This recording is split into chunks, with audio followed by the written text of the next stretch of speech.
Good afternoon, everyone. I'd like to call the meeting to order and welcome everyone in attendance. The committee has under consideration the estimates of the Ministry of Seniors, Community and Social Services for the fiscal year ending March 31st, 2026. I'd ask that we go around the table and have members introduce themselves for the record. As this morning, Minister, when we get to you, please introduce the officials who have joined you at the table. My name is Jackie Lovely. I'm the MLA for the Camrose constituency and the chair of the committees. We'll begin to my right with Mr. Singh. Good afternoon, everyone. Peter Singh, MLA, Calgary East. Good afternoon, Miles McDougall, Calgary Fish Creek. Good afternoon, Jennifer Johnson, MLA Lacombe Panoka. Andrew Bochenko, MLA for Drayton Valley, Devon. Jackie Armstrong Hominick, MLA for Saskatchewan, Vegreville. Good afternoon, everyone. Well, thank you. Far left is Toby Schneider, who's my Assistant Deputy Minister for Employment and Financial Services. Directly to my left is my Deputy Minister, Cynthia Farmer. Right to my right is Sonia Johnson, who's my Assistant Deputy Minister and Senior Financial Officer. And to the right of her is David Williams, who's the Assistant Deputy Minister of Housing. And behind me is a whole bunch of other Assistant Deputy Ministers that are ready to help if needed. Thanks for having us, Madam Chair. Thank you so much, Minister. Member Irwin. Good afternoon, Janice Irwin, Edmonton Highlands, Norwood. Marie Renault, St. Albert. Sharif Haji, Edmonton Decor. Lizette Tejada, Calgary Klein. Good afternoon, Laurie Sigurdsson, Edmonton Riverview. Hi, Rob Miashiro, Lethbridge West. Please introduce the staff member as well. If you Asmahan Razavi. could you please turn on the microphone? Or could you say it again? They did that. Thanks. Asmahan Razavi. Kathleen Ganley, Calgary Mountain View. Perfect. Thank you, everyone. As I see, we do not have anyone joining us remotely. So just a few housekeeping items before we turn to the business at hand. Please note that the microphones are operated by Hansard staff. No need to turn them on and off. Committee proceedings are live streamed on the internet and broadcast on Alberta Assembly TV. The audio and visual stream and transcripts of meetings can be accessed via the Legislative Assembly website. Please ensure, everybody, that you have your cell phones and other devices turned to silent during the duration of the meeting. I need to also make sure that I've recorded the substitutions for the record. Ms. Renault for Member Batten, Mr. Boychenko for Mrs. Petrovic. For a portion of the meeting, Ms. Sigurdsson for Mr. Haji, Ms. Armstrong Hominick for Mr. Lunty, and Member Marichero for Ms. Goring, with Member Tejada as Acting Deputy Chair. Thank you. Thank you. All right, honourable members, the main estimates for the Ministry of Seniors, Community and Social Services shall be considered for a total of 6 hours. For the record, I would note that the Standing Committee on Families and Communities has already completed 3 hours debate. In this respect, as we enter our 4th hour of debate, I will remind everyone that the speaking rotation for these meetings is provided for under Standing Order 59.016, and we are now at the point in the rotation where speaking times are limited to a maximum of 5 minutes for both the member and the ministry. These speaking times may be combined for a maximum of 10 minutes. Please remember to advise the chair at the beginning of your rotation if you wish to combine your time with the ministers. With the concurrence of the committee, I will call a 5-minute break near the midpoint of the meeting. However, the 3-hour clock will continue to run. Does anyone oppose having a break today? All right, seeing none, we'll have a break. So when we adjourned this morning, we were 5 minutes into the exchange between Mr. Lunty and the minister. I'll now invite Mrs. Armstrong Hominick, who is substituted for Mr. Lunty, to complete the remaining time in this rotation. You have 5 minutes. Thank you, Chair. Through you to the Minister. I'd like to turn my attention to 2 interesting programs itemized on line 7.3 and 7.5 on page number 195 of the estimates. These 2 programs are identified as the Seniors Home Adaptation and Repair Program and the Seniors Property Tax Deferral Program. $19.7 million has been allocated to these programs. Chair, through you to the Minister, would you describe each of these programs to this committee and how this investment in Budget 2025 helps to support senior homeowners? And are seniors required to make monthly loan repayments under these loan programs? Well, thanks for that, Madam Chair. The SHARP program ultimately allows eligible seniors who are homeowners to finance home repairs and adaptations through a low-interest home equity loan with the government. The program offers low-interest home equity loans to a maximum of $40,000 per household to seniors with a household income of $75,000 or less. It covers a wide range of home adaptation and repairs, though some examples of that would be furnace repairs and replacement, bathroom adaptations, roof repairs, those type of things, Madam Chair. In our previous fiscal year, Sharp Loan supported 430 seniors with an average loan of over $11,000, and the grant supported 230 seniors with an average grant of over $2,700. The Senior Property Tax Deferral Program allows eligible senior homeowners to defer all or part of their residential property tax through a low-interest home equity loan with the government. That program pays an eligible senior property taxes directly to the municipality. Property taxes and arrears are also paid through that program, if applicable. In the last fiscal year, the program supported 2,100 seniors with an average loan of about $3,800.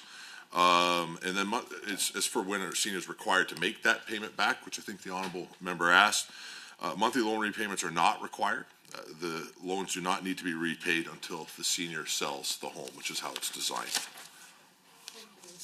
Chair, through you to the minister. This is the workforce of any organization is one of its most important assets. This applies to the continuing care workforce. Page number 148 of the business plan highlight a commitment to continuing care transformation.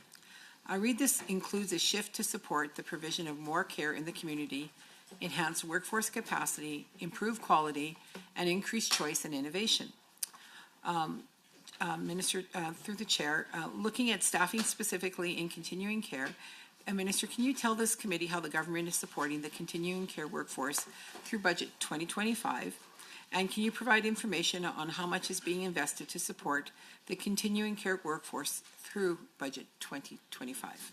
Well, this budget, we're investing about $141 million in continuing care transformation and Aging with Dignity funding, as well as operational funding for ALA, Assisted Living Alberta, as we stand it up, which will ultimately support the continuing care workforce. That includes support such as mental health and wellness programs, workplace mentorship, investment in Indigenous healthcare aid training, along with recruitment and retention initiatives such as maintaining increased healthcare aid wages that were introduced during COVID, bursaries, alternative training paths, and efforts to reduce the pay gap between those working in continuing care homes and in home and community care, where there is often a significant pay gap. I think that answers the member's question, but if not, just let me know. No, thank you. And also, Chair, through you to the minister, on page number 145 of the business plan, key objectives 1.3 is about continuing to implement the cross-ministry plan to support attainable and affordable housing for middle and low-income renters and buyers. And Minister, could you outline how Budget 2025 will impact this cross-government plan? And what are some of the challenges that needed to be addressed to keep up with the housing demand and achieve the objective? Well, with the 40 seconds we got left, it's a big question, but it's a good story for Alberta. We introduced a plan about a year and a half ago that focused on a lot of things, but particularly on a reduction of red tape and making sure that we could increase capacity, rejecting things like rent control, which was not working in other jurisdictions. It's been pretty exciting to see what has taken place. We've seen a 34% increase in housing starts in our province. About a third of those are purpose-built rentals, which was a key part of the plan that we had to put in place to be able to make sure that we could increase capacity. It's the only jurisdiction in the country where we see that taking place for a variety of different reasons. And the great news is we're seeing that capacity go up all across the province, and we're starting to see rent come down as a result of that investment. Thank you so much, members. We'll head to the official opposition. Please proceed. And is this going to be shared or blocked? We'll continue with block. Block? Okay. Thank you. Let's continue where we left off earlier with homelessness, referring, of course, to the objectives on page 145 of the business plan. In Edmonton, Homeward Trust has reported record-breaking numbers of Albertans on their by-name list, which accounts for people experiencing houselessness. Whenever the minister is questioned about the growing numbers of unhoused folks, he has many times stated that the numbers are, quote, stable. However, let's go back a little bit to 2019 when Homeward Trust reported 1,504 people on their by-name list. And now, or at least the most recent numbers we have from January 2025, there are 5,038 people listed, which is an increase of over 200%. We know that people are removed from the by-name list when they are housed or if they've been inactive for a period of 90 days. If Edmontonians were being housed, those numbers would be going down. And as I shared earlier, these aren't just numbers, these are real people, they're humans, and they matter, and they deserve support. We've seen record-setting numbers when it comes to deaths of unhoused Albertans in both Edmonton and Calgary. Edmonton had its highest level of frostbite amputations in over a decade this past year. 87% of those who experienced an amputation were unhoused. And as I said earlier, it's shocking that this government would be cutting homelessness supports at a time like this. The minister often speaks of the Navigation Centre as a testament to the good work the ministry has done in addressing homelessness. Page 143 of the business plan indicates continued investment in the navigation centres, but there's been no evidence provided to the public regarding how many Albertans have achieved and maintained permanent housing as a result of their interaction with the navigation centre. We've had no details other than last year at about this exact same time during budget estimates when a member of the ministry staff let slip that only 5 Albertans had actually been housed through the navigation centre.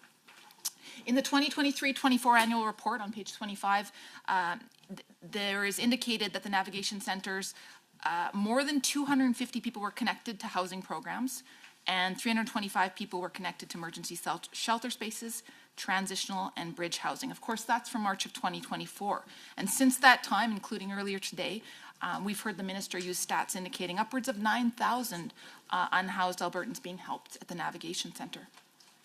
As I've said many times, and I need to say again on the record, referring someone to a wait list is not a home. That does not address their growing issue of homelessness. And I know that this is happening. It's not just anecdotal, because I've talked to folks who are experiencing homelessness. I do it often. Many go to the navigation centre. They do, but they don't get housed. So a few related questions to the minister, through the chair, of course. Considering the minister's continued investment in the navigation centre, as indicated in the business plan, can he show with data how his approach is working? And I'd like to ask again, for the record this year, how many folks have been permanently housed after accessing the navigation centre? How many of those folks have sustained their housing 6 months or more after accessing housing supports? And if that data is not available, or if it's not being collected, then why not? Doesn't the government want to be able to meaningfully evaluate if their investments in housing are working? And again, the minister has thrown out many numbers, which I'm sure he will again, which makes me think that there is some data being collected. So why not share that publicly? At a press conference, he was asked actually recently, I think on March 11th, if he tracks data, and he said, we certainly track data and we're increasing our ability to track data. So share that, please. Where can the public find it? And when we dig into the numbers, I'd like to ask how much of the 101.5 million in homelessness and outreach support services went specifically to the navigation centres in both Edmonton and Calgary, respectively. And since these services were introduced last year, but overall funding for shelters and supports is decreasing, despite the minister saying otherwise, his documents are quite clear, which services are being cut to allow for funding of those initiatives? So I'd ask the minister to advise of some significant updates on the navigation centres, and I really would like the minister to talk about how he is using an evidence-based, data-driven approach, because it's very unfortunate that in this entire business plan for SCSS, there's only one performance metric on housing, and it's insufficient. So much, member. We'll turn over now to the minister for his response. Well, we'll start with the by names list. The member is presenting the information on the by names list wrong, and it's a common misconception. Both Homeward Trust and the Homeless Foundation have pushed back on the number and the way the number has been being used by individuals. The fact that the by names list is increasing shows significant access to services, which is a good thing. It shows that we're starting to connect to individuals. She indicated that anybody being housed comes off the list. That's not true. It would include people in prisons, as an example, in housing programs for up to 2 years, and in other aspects that may be receiving services. Certainly people that need services from the government, but would be very different than people that are currently sleeping rough, and that you're trying to address the immediate emergency need, and are much more now connected to other long-term programs such as transitional housing, recovery, maybe healthcare situations that are taking place. So it's a common misconception. We do know on emergency housing that it remains fairly stable in both of the largest city as far as the demand, which is what I've been referring to. What's also interesting is Calgary in 2024, their point-in-time count showed no increase, which really was something that the department focused on to understand what was taking place in Calgary versus what was taking place in Edmonton. Very similar sized cities with similar sized challenges. Now, having worked in the industry on the Calgary side, over time have learned a few things in Edmonton that they were doing differently. I mean, frankly, they're a little bit behind where Calgary was. We're rushing to catch them up. A larger nonprofit sector that is much more focused in Calgary on this challenge. So we're seeing that now take place in Edmonton. Stronger partnerships with both levels of government as well in Calgary, which we've now seen take place in Edmonton as well, with the investment in homeless shelters, Indigenous shelters, women-only shelters, 24-hour a day, 7-day-a-week shelters. But the reality is that Calgary took the approach that we're moving forward with in Edmonton, and we hope that we'll see similar results in this community. And I would say early days show that we are. Which is a good thing. But again, it's a misconception to use the count in that way. And why that matters, though, is because then you end up using the wrong service to help that population if you do those numbers. So if we go around and we say there's 5,000 people with nowhere to sleep tonight in the city of Edmonton, we would put a disproportionate investment inside things like emergency shelters to deal with the immediate emergency need. But the reality is we are not over capacity in our emergency shelters, and that's why we continue to see other investments in affordable housing, as an example, and addiction treatment, which is a big part of the work that has to take place on the streets going forward. The question about housing, I think the Honourable Member continues to want to have the Navigation Centre say, we house this many people, and that's not the Navigation Centre's role. The Navigation Centre's role is to connect people to service providers. This ministry works with well over 6,000 partners, as I think I mentioned earlier this morning, that provide housing services. We have requirements that they must meet as part of our funding arrangements with them elsewhere in the department. I do know that most people that end up beside our housing program, it's something like well over 90% remain housed, so it's a good number. In fact, there you go, the Deputy Minister or Assistant Deputy Ministers gave me 94% is that number. And so that's the Navigation Centre's job. Is when somebody needs housing, connect them to the appropriate provider. Those providers are getting 94% maintained housing rates, which is significant. It's not the Navigation Centre's job to tell them how to do that job if they're doing it that well. It's the Navigation Centre's job to connect that individual to the supports that they need. Now, it's more than just housing. People that are experiencing homelessness, certainly housing is the most obvious challenge that is taking place on the streets, obviously. But there are other challenges, which is why we continue to invest in the navigation centers going forward. You know, we talk about a lot. It may seem like a simple thing. I can tell you, it is the #1 hindrance to people who are facing homelessness from being able to get services. And so the fact that we've been able to create services in both our largest cities that can turn around ID quickly for people in very tough circumstances, that can get them access sometimes to medicine, to appropriate health care as a result of that, to housing providers as a result of that, or to the other services that they need, that alone would make the navigation centers worth their investment. But they do so much more. They will continue to be the hub of our homeless structure in the city of Edmonton and the city of Calgary, primarily for one reason, that they're working, but for the second reason, because our nonprofit sector that is our partners each and every day caring for this population want them to remain. They think it is the right way to do it. They're utilizing it. And we're seeing great results, which is something that we should celebrate, because we've been able to create that circumstance. Now we stabilize that emergency situation.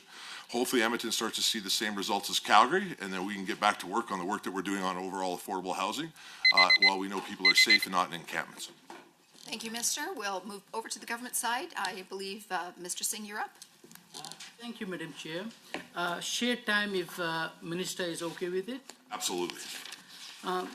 And my questions are on Alberta Seniors Benefit Grants, and I would like to highlight the Alberta Seniors Benefit Grants and get a little more information about how investments through Budget 2025 will improve life for seniors.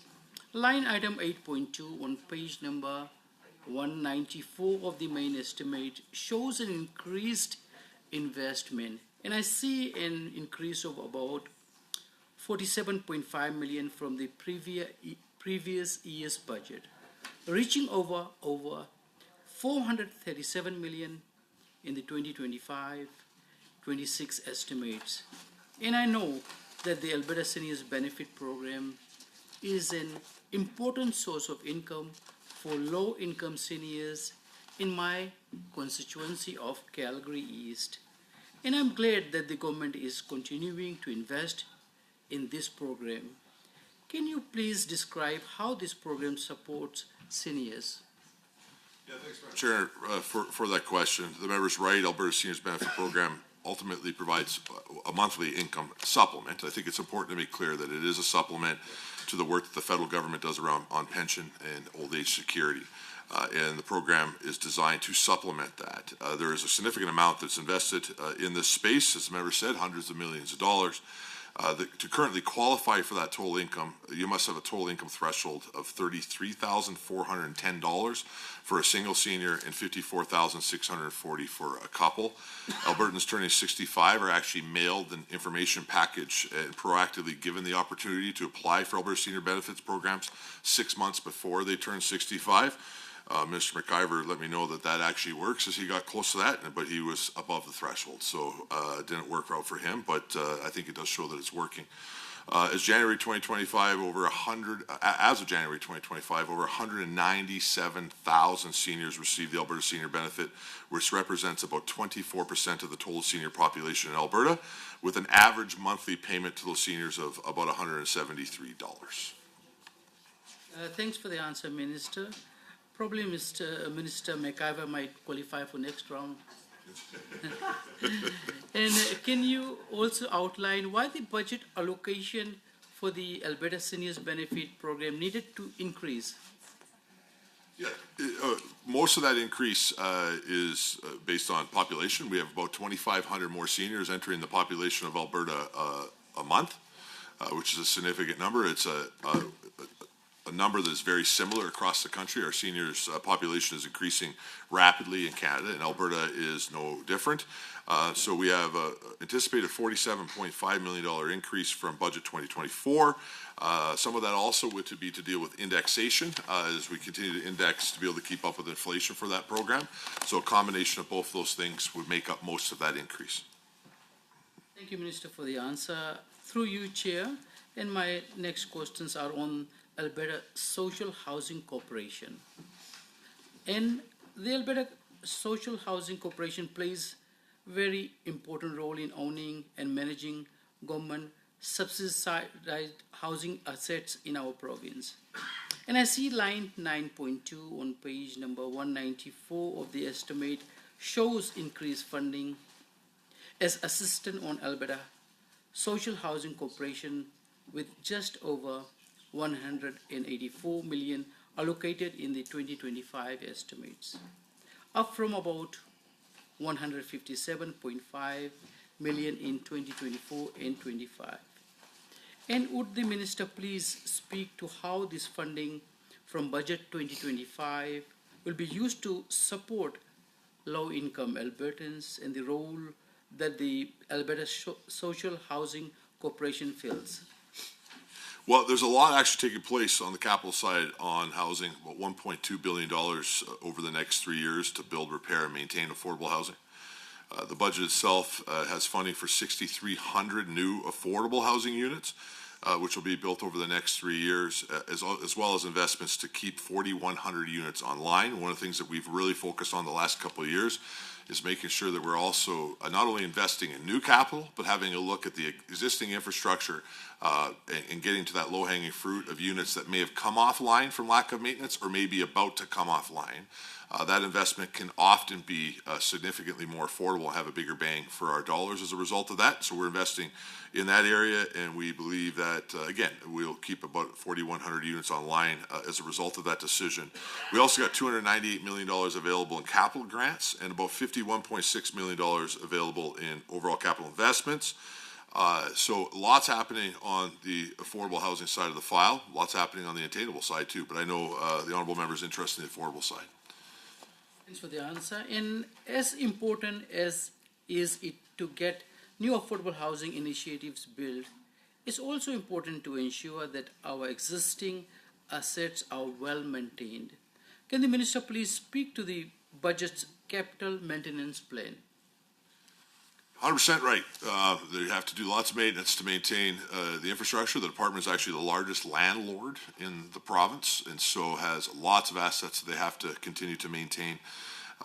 The 2025 capital plan provides $130.2 million for the next 3 years to maintain existing assets. This is actually an increase of about $10 million from budget 2024. We continue to prioritize that funding to bring units back online. That's our number one focus at the moment, to use that investment. If there's units that are offline that need minor repairs, to get them back online, and to make sure that they're in the condition that they need to be able to serve people.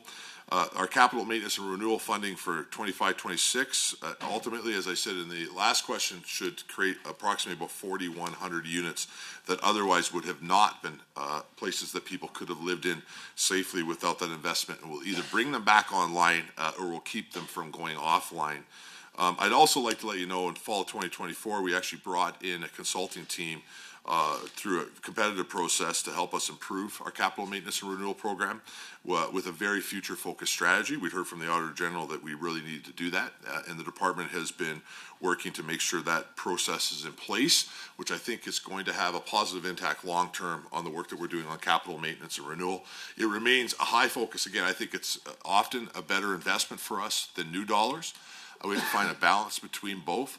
And the largest challenge on this, both for us and our partners, continues to be making sure we have enough construction capacity and trade workforce to be able to meet both the ambitious housing strategy that Alberta is implementing, while at the same time continue to maintain our assets.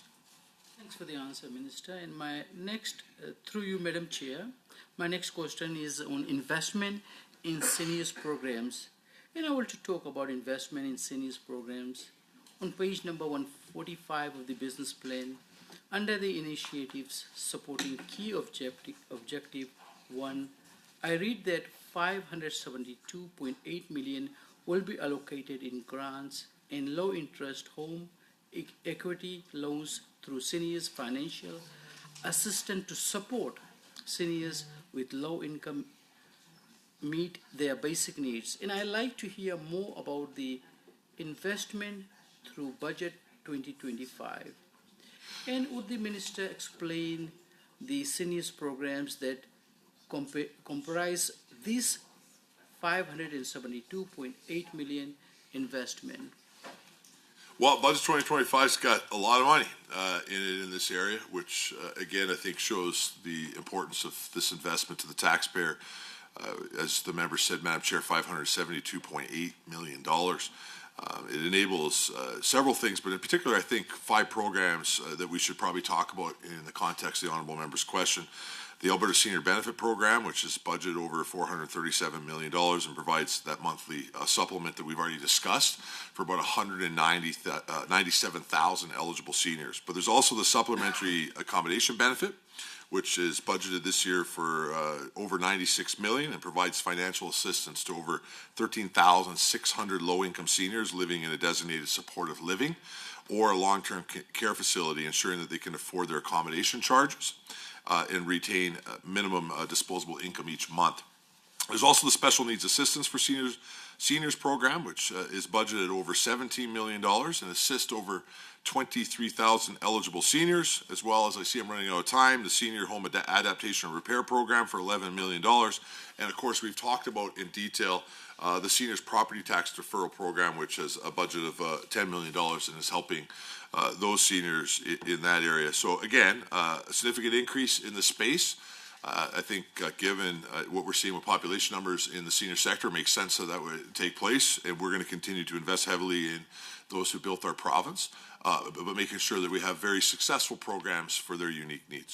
Thank you so much, Minister. We'll head back over to the official opposition. Please proceed with your questions, member. Thank you. It's unfortunate that I didn't hear any clear numbers from the minister regarding the navigation center, and it does worry me greatly that he can't show that his government is interested in an evidence-based, data-driven approach. So let's move on. He still has an opportunity to return to some of the many questions that are left unanswered in my previous section. Let's talk about rent subsidies, as noted on page 145 of the business plan. Last year, we saw an increase from about 79.3 million to 86.6 million, an increase of 7.3, which worked out to 550 new rent supplements for the whole province, which is a wholly insufficient number. And this year, according to the data provided in the entity financial information, rent assistance will be increasing from 92.8 million to 114.4 million, which is an increase of about 20 million. But no information has been provided about the number of new supplements for Albertans who are on those wait lists that we talked about earlier. Page 78 of the fiscal plan indicates increases mainly address pressures in rental assistance from market conditions. So I would like to get from this minister a bit more clarity on how that $20 or so million will be used. Presumably, if the amount given correlates to the number of subsidies, we should be seeing around 1,600 additional subsidies for Albertans, but I'd love to hear those numbers clearly from the minister. Myself, my office, and I know many of my colleagues here, I know the member from Edmonton Decor has heard from a lot of folks in his riding as well who've sat on the wait list for a subsidy for years, some as long as 8 years, and have been told that they will likely never receive the subsidy even if they are approved.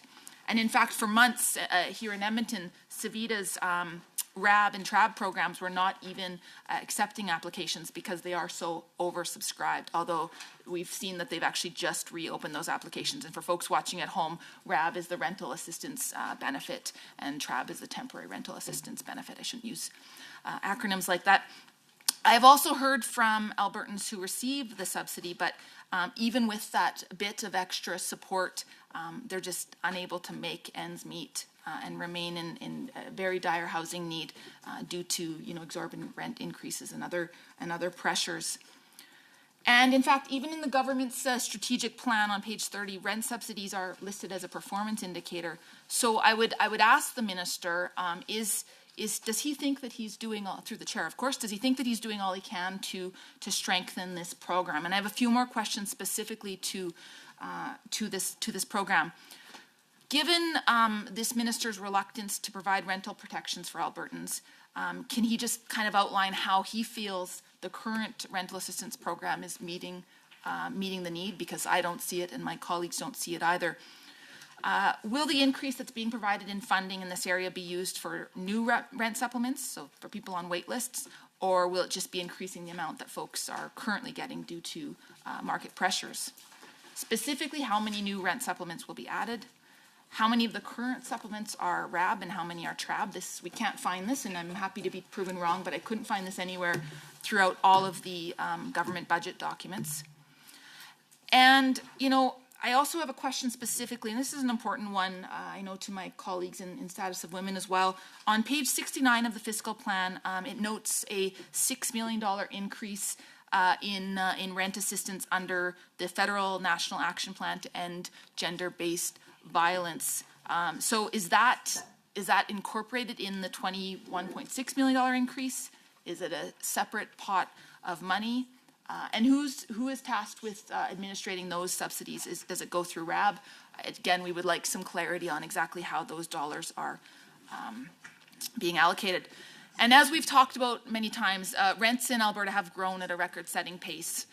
And Alberta is is actually the largest province that has no temporary restrictions on rent increases. And we know the minister is opposed to caps on rent, and he's noted that Calgary rents have stabilized, but that's only after many, many, many consecutive months of rapidly increasing rents. And so even though he can say that, yes, in some parts of the province we've seen decreases or stabilization in rents, that doesn't make up for the double-digit increases we've seen over years previous. People are barely able to tread water.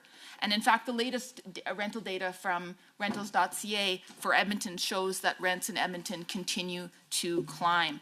And so what is the minister doing to help the many Albertans who are at risk of losing their homes due to out-of-control rents? And I ask him to please be specific. Thank Albertans you so are much, watching. Member. We'll head over to the Minister for his response. So, Madam Chair, the NDP have really struggled with this. I don't know if it's just the socialist leanings of their political movement, but the rent control side of things is what would destroy the market. We've seen it take place in places like New York, the provinces who have tried it in our country, places like Toronto and Vancouver have seen devastating impacts as a result of it. Because the challenge is supply. Now, this is why rent supplements work better, because we're not reducing the people entering the market by them not being able to make the rent that they would need to be able to build homes, particularly in the inflationary market that the country has seen over the last couple of years. If we went down that NDP approach, it would have been devastating. One of, I think, the best quotes on this is from an economist, again, who's the socialist economist of all things, Azar Limbeck, who said, and I quote, "In many cases, rent control appears to be the most efficient technique presently known to destroy a city except for bombing." We don't want that. We want the opposite of that. We want to continue to see increases in capacity. We doubled down on making sure the capacity went up. Calgary is always the leading indicator in our province. Edmonton it soon usually follows when it comes to the housing market. And we went in and we got homes built. This is one of the few things we agreed with the federal Liberal government on, was that this was a capacity issue, and we had to go make sure that we've done it. Province-wide, we saw an increase of 32% on housing starts. Edmonton, we saw it up by 39%.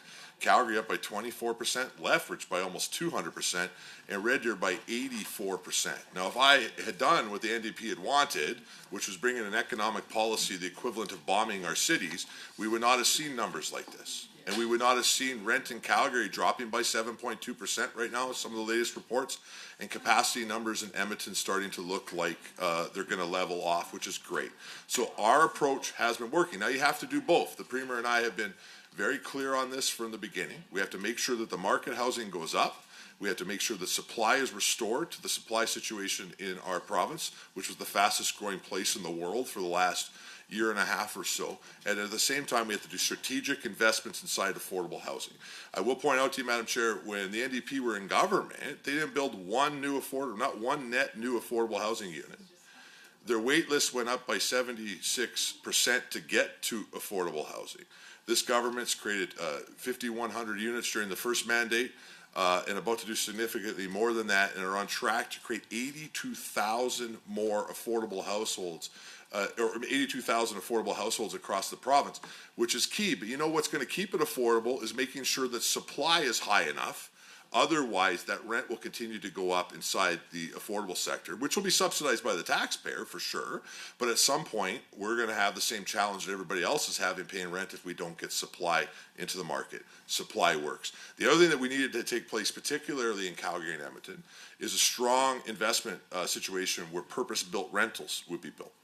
If we didn't see more things like apartment buildings coming on or people investing in specific units that people could rent, we're going to continue to see staggering challenges like you've seen in Toronto and Vancouver when it comes to rent. And one of the things that I think is most impressive about the work that's taking place is in 2024, there was 9,903 new apartment starts, which is about a third of all of the starts across the province. So, you know, instead of doing dangerous rent control, which would have devastated the economy, which would have created no new units, would have seen mass challenges in rent ultimately going up. Again, just like New York. New York is a great testimony to how that type of a policy would really destroy a community.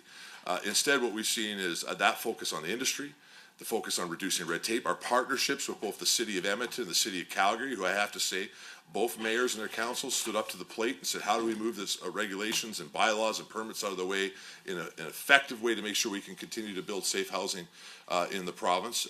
And we've done so. And I think it's something that should be celebrated. I know CMHC has said that Alberta is the only bright spot anywhere in the country.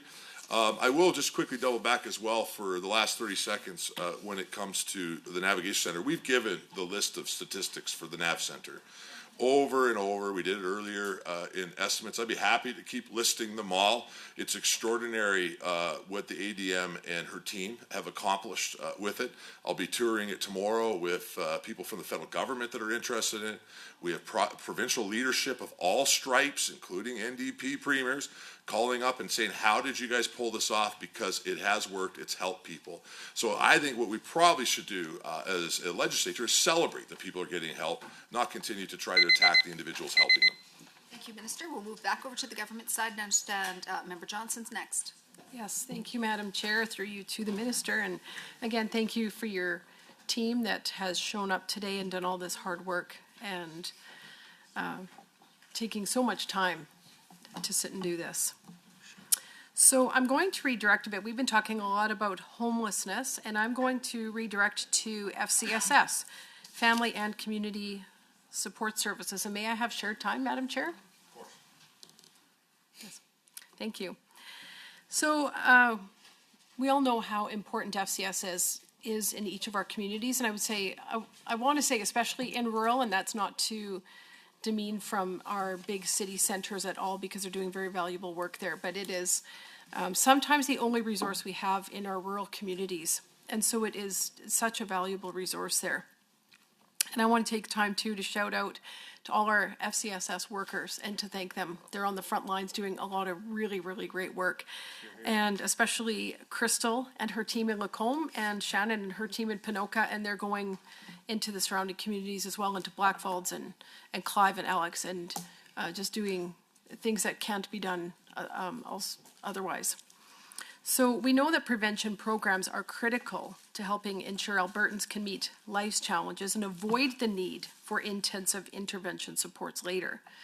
Looking at page number 146 of the business plan, key objective 2.4 instructs the ministry to support municipalities and Métis settlements to design and deliver preventive social programs which help to address key social issues in their communities. So, Madam Chair, through you to the Minister, would the Minister please explain the types of preventive social programs that are now being funded through this key objective? And then, as a follow-up, are there any specific programs the Minister believes are particularly impactful in helping Albertans to foster their well-being and becoming more resilient? And if I could add to that, perhaps, are there any discrepancies between urban and rural and the differences you're seeing there? Well, let me start with the last question first. There is extraordinary difference between urban and rural FCSS. Both are doing great jobs, but both have often different jobs. I think it's just a reflection of the communities that they're in. And I would say even rural, I mean, there's certainly a difference. Some people would call Lethbridge rural. I would not. Not our third largest city, but some people would. I think there's a big difference between that and Rocky Mountain House or your home in Bentley. And so we do see different types of programming that are taking place in those communities. I think that is the value of FCSS, is that it puts money in a partnership of municipalities, and we should recognize that municipalities are also funding this with us. Every time I commit a new dollar to FCSS, I'm committing municipalities as well to invest their ratio of that investment.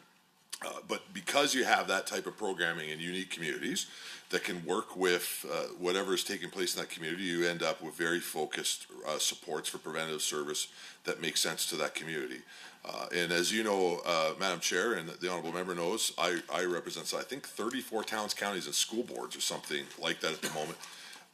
And I can tell you, each of those towns approaches this very differently based on what is taking place there. So that's something that we want to keep taking place and that we want to build upon. Some of the stuff that can be invested in are things like mental health, senior supports, transportation supports.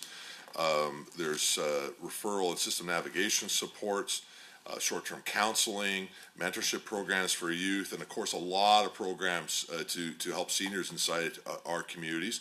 The other thing I would note about FCSS that I always find interesting is I think it's often also funding in a way that helps support another organization or an organization that does other things as well in the community besides just FCSS. You see a lot of places that do FCSS in some of our communities also have areas where they're doing even things like home care and other things inside the community that might be outside of the scope of FCSS, but it certainly provides some sustainability to that organization. And then on the city, obviously, they have, again, sometimes similar issues, certainly on the senior side. But there'll be, often a lot of other resources that already exist in that community. Homelessness, for example, where people are trying to, in my communities, interact through FCSS to try to help with some of the homeless challenges they're seeing in places like Alberta and Calgary, as we've already established today. The government itself is investing $250 million roughly in homeless supports, which you'd not be seeing in places like Rocky Mountain House or Sundre. And so FCSS often finds themselves trying to step into that space. Through you, Madam Chair, thank you to the Minister. And if I can expound upon this a little bit more, perhaps the Minister can explain what some of the preventive social programs are that we're looking at, because we know that that does save us a ton of money in the long run, and it promotes a quality of life for all Albertans. So in what ways is FCSS meeting these preventive social programs? Well, I'll go to Sundre FCSS, my hometown. I know they've got a program right now that is providing information referral services to help residents connect to mental health supports, but as well to connect to food banks and transportation options. I continue to say it, I say it all the time, that the biggest social services challenge in the entire province is actually transportation. And the more rural you get, the more that challenge is a real challenge for our communities. Those staff, though, as well in Sundre, I know they're also assisting them in getting subsidies connected to housing or different things through government agencies. They're often the connection point, particularly the smaller towns, to government, where obviously we can't have offices in all those communities. I've also heard firsthand how important it is to helping people to connect to all the supports also available in the community, not just the government of Alberta, but other supports that may be available to community members that have already been built, maybe by the municipality, maybe by other nonprofits that are operating in the sector. And so, I think those are some of the examples. There's a lot of unique examples. And again, I always find it interesting each time I drive to one of my communities to meet with FCSS, how different it is community from community. But I do believe that is in the design. Again, thank you, Madam Chair, through you to the Minister, for highlighting some of those differences and how they are so unique and successful. And I'll switch a little bit here. We have talked a little bit about AISH and employment and how that's being affected, and employment is a bottom line to so many of the different programs that you offer. And so I'll go that direction with employment supports and take the opportunity to look at key objective 2.1 on page number 146 of the business plan.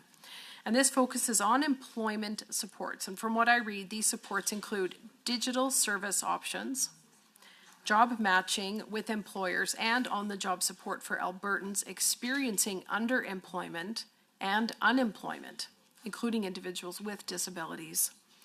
And Madam Chair, through you to the Minister, could the Minister please highlight specific examples of the different employment supports available through his ministry? Well, there's a lot take place in the ministry in this area, but we've heard lots from me today. I haven't actually got a lot of ADMs to speak, so I actually couldn't get ADM Schneider, who's in our income support side of things, including AISH, who has certainly spent a lot of time on this and is the one that usually briefs me, so I'll give him a moment to expand upon that. Thank you, Minister. Through the Chair, the Ministry uses a work outcome reporting project to assess the effectiveness of career and employment services. And I really want to highlight that we found that workforce development services can be very successful. The services include simulated work sites. The program supports job seekers who have experienced barriers to employment and help connect them with employers. Paid on-the-job development combined with short-term courses provide the credentials and employment that employers need. Albertans who participate in these programs have post-intervention incomes that were about $4,850 higher than the incomes of individuals who did not receive these services. Would you like me to continue? I don't know if the member got her question answered, but she could let me know if she didn't, and you'd be able to expand upon it. Well, sure, and thank you. And in this final minute, I will just expand upon a little bit more. Albertans with disabilities often face greater barriers to employment than those without. And so what supports is the ministry providing specifically for Albertans with disabilities? Well, we got, we've talked about a lot today, and it'd be hard to cover all that in a minute. the department is, again, $3.6 billion investing in the overall disability file. That's more than every ministry in government, with the exception, of course, this ministry, health, education, and I believe post-secondary, which I think shows you the scale of it. And so you're addressing everything from children with disabilities to adult with disabilities, income supports, employment programs associated with disabilities, and of course, investments around development disabilities, specifically through the PDD program. So the first and foremost job of the government in that space is to be able to make sure that we're providing stable income for those with disabilities. So through things like AISH, with it's about a $1.6 billion investment in this budget by Alberta taxpayers. And those are the number one area, but the second area is then to continue to make sure they've got supplementary supports for things like employment and other areas like that. Thank you so much, Minister. We'll move back to the official opposition. And who's up next? Please proceed, member. Sorry, do you want to go back and forth? Member has asked whether you would like to I go like back and block. forth. I'm really enjoying Block? it now. Oh, that's too bad, because I was ready to rumble. Okay, we'll go with block time, please. So, so I'd like to talk about the new Canada Disability Benefit that's coming. So it should be out by July of this year. Now, disability poverty is a thing. I'm sure most people understand that. Unfortunately, this ministry doesn't have very good metrics about it, but it is a thing. So there are a lot of costs disabled people incur for things that, typically non-disabled people don't. Equipment, medication, different therapies, certainly transportation. We heard the minister go on at length about how important that was. Retrofits, renovations to their homes, particularly if there's something like a brain injury or an injury of any kind, really. And special diets, all of those things. All of these things combined push people into deeper poverty. Now, as you can imagine, I think all of us make more than $1,900 a month. I think we can all understand that trying to live on $1,900 a month is very difficult. Even if you can find an affordable rental, even let's say a really good affordable rent, I don't know, $700 or $800, you're still trying to survive on what's left, and that's almost impossible. So the extra $200 coming for the Canada Disability Benefit actually makes a real difference between having to go a couple times a month to the food bank or not. And, $200 doesn't sound like a lot, and I know the minister will say, well, it's going to, support the AISH program to make it sustainable.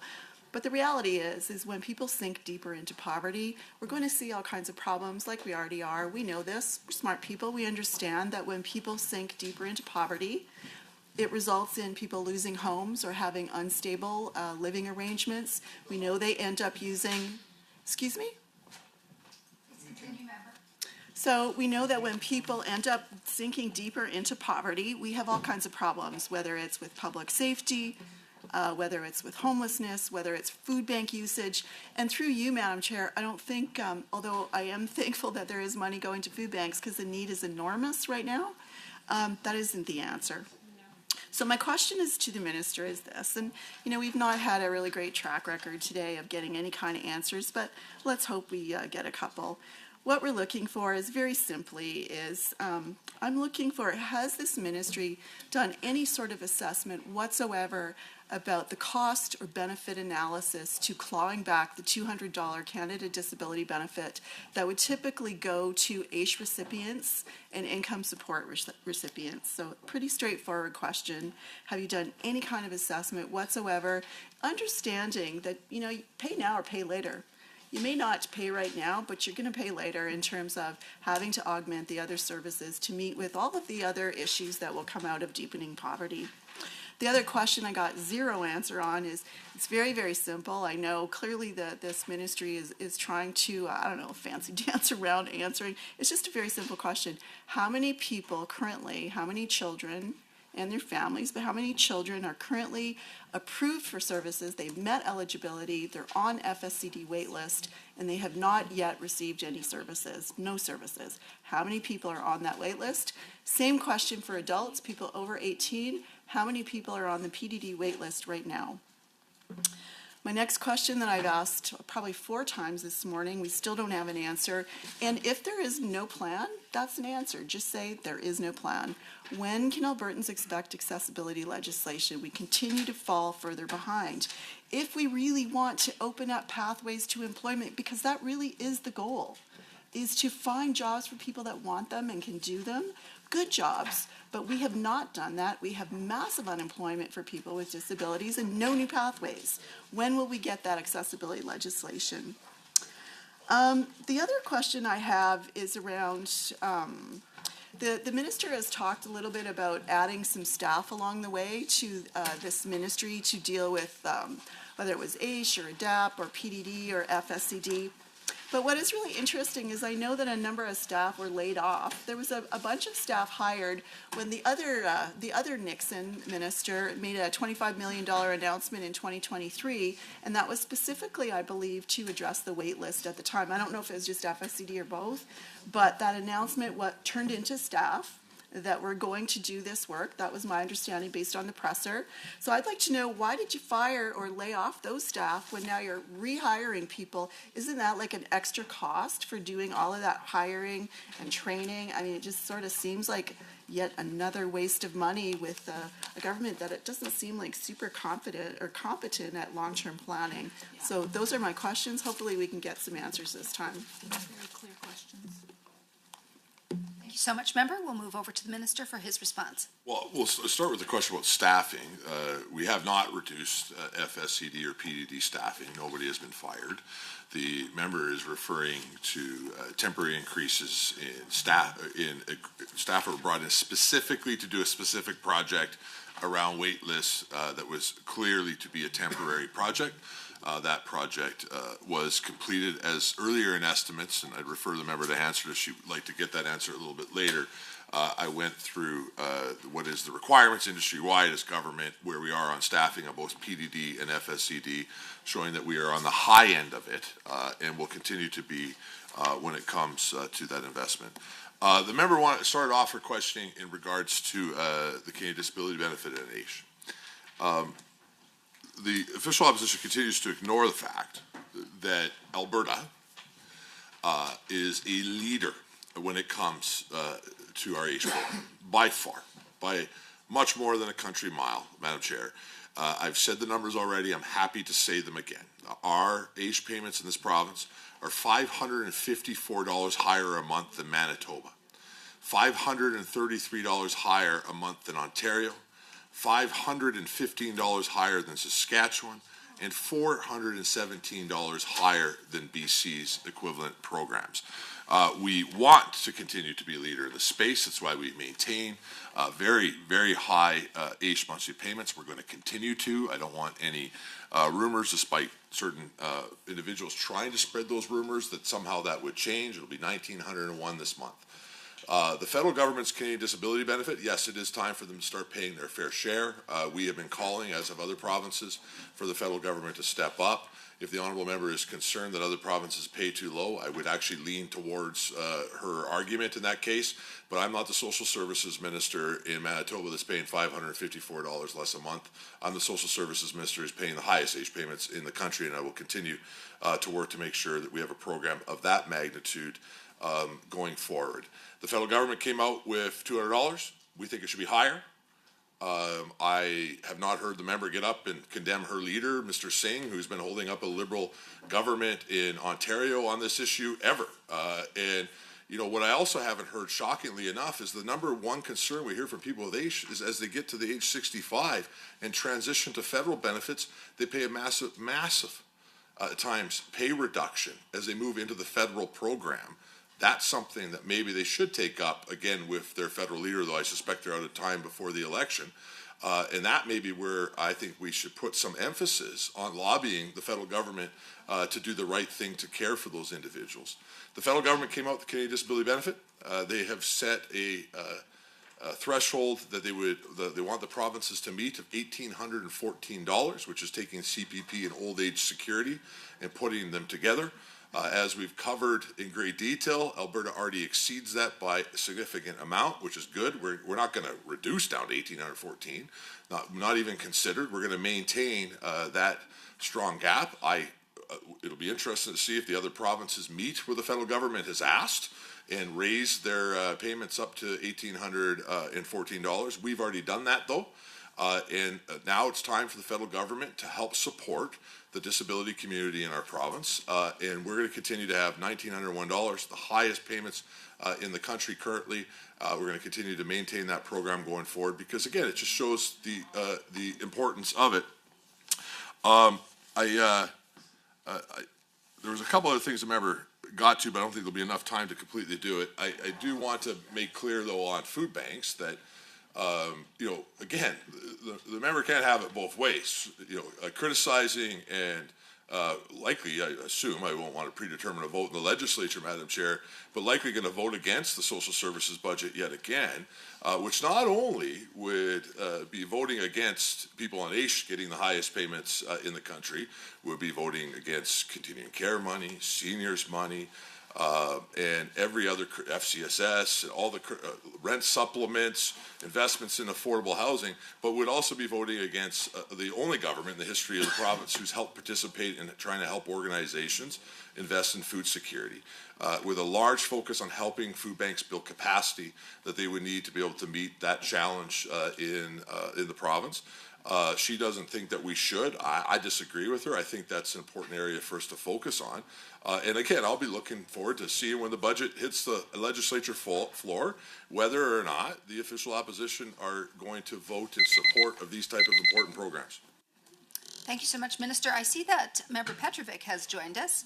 Member, would you kindly introduce yourself for the record? Chelsea Petrovic, MLA for Livingston McLeod.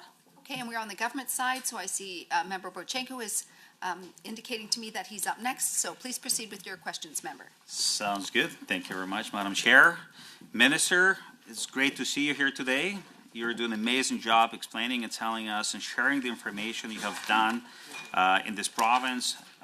It's a lot of information, and some of it is new to me, but not surprising because we know that you're doing an amazing job in your portfolio. We all know, well, before I probably go forward, may I ask you, Minister, to share time with you, please? Yes, of course. Thank you very much. Thank you. That's very nice. Many of us, and it's not a surprise to us that you're a big man with a big heart, and you're taking your portfolio to your heart, and it's a good news for Alberta.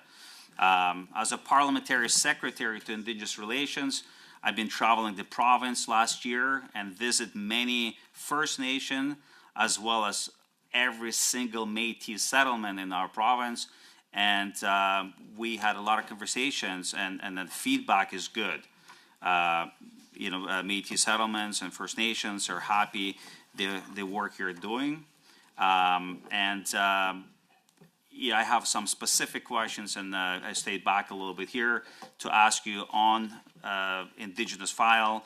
So if I may start with my first question, it would be on the key objective of 2.4 on page 146 of the business plan. It says that the reference preventative social program designed and delivered in collaboration with municipalities and Métis settlements. I'm glad to see Métis mention of the Métis settlements as a parliamentary secretary, obviously, and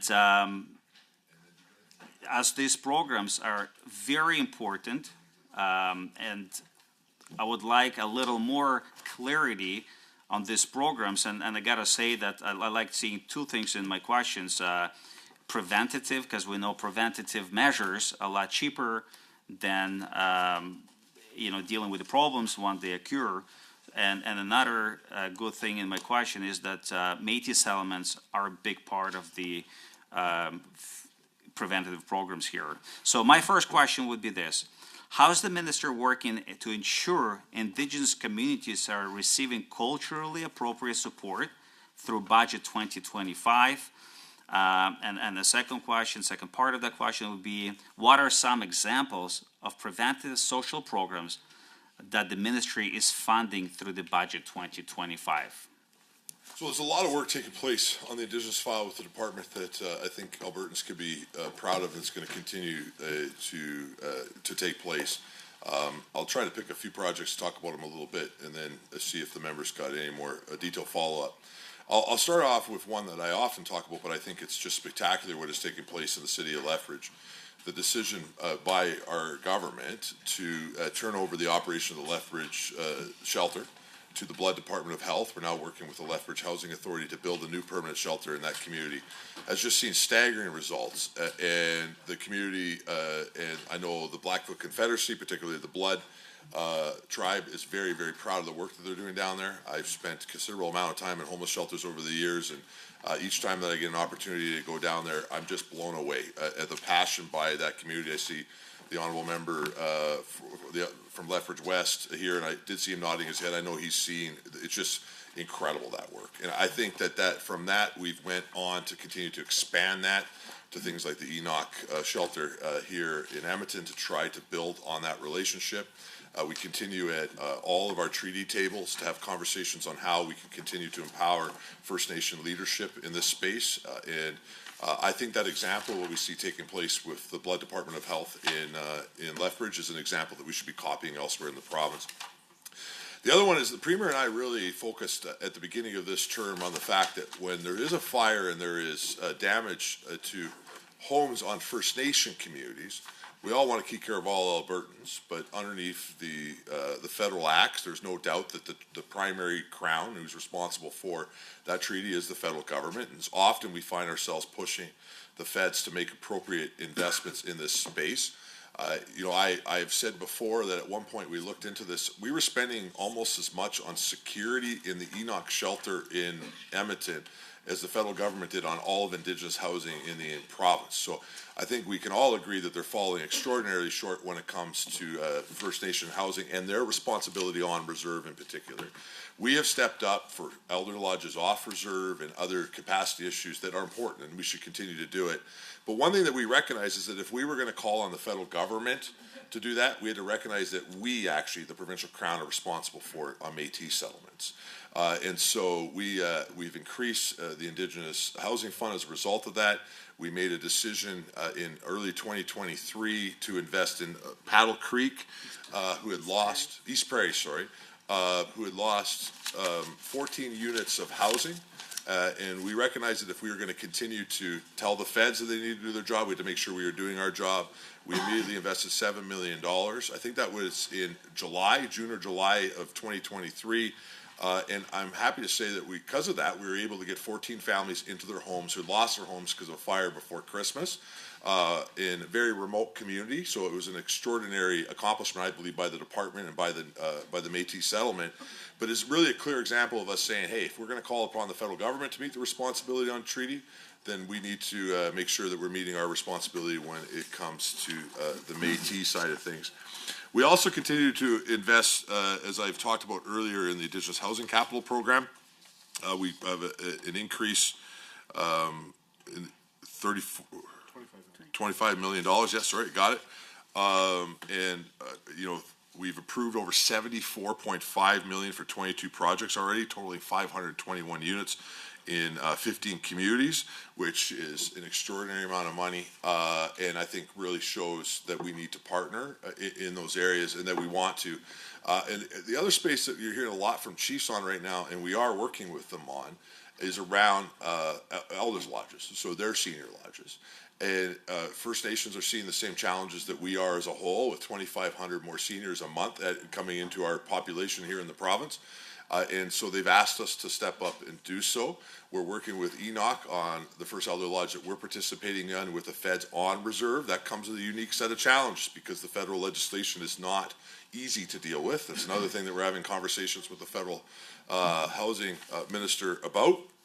And then, of course, we also make sure that Métis settlements receive funding through the FCSS program to provide preventative social services. Under FCSS, Métis settlements have the discretion to allocate their funding based on their local needs, and we know that Métis settlements are ultimately their best position, just like our towns, to figure out what the best way is to make that investment in social services in their community. Over the next 3 years until 2027, my department will also be funding community projects to deliver culturally appropriate care, access to resources and home supports for older adults and seniors in the First Nation communities, $5.1 million through the Cara Society of Calgary. I'm sorry, Minister, you've been on such a good roll, but there's a 5-minute max, and Warren just told me that there was a little glitch with the setup, but now it needs to go back to the member. Sure, for sure. Beautiful. Well, thank you very much. Honestly, it's amazing to see how the Indigenous communities are being a priority in your ministry, and amount of work that's being done on the First Nations across the province and Métis settlements as well.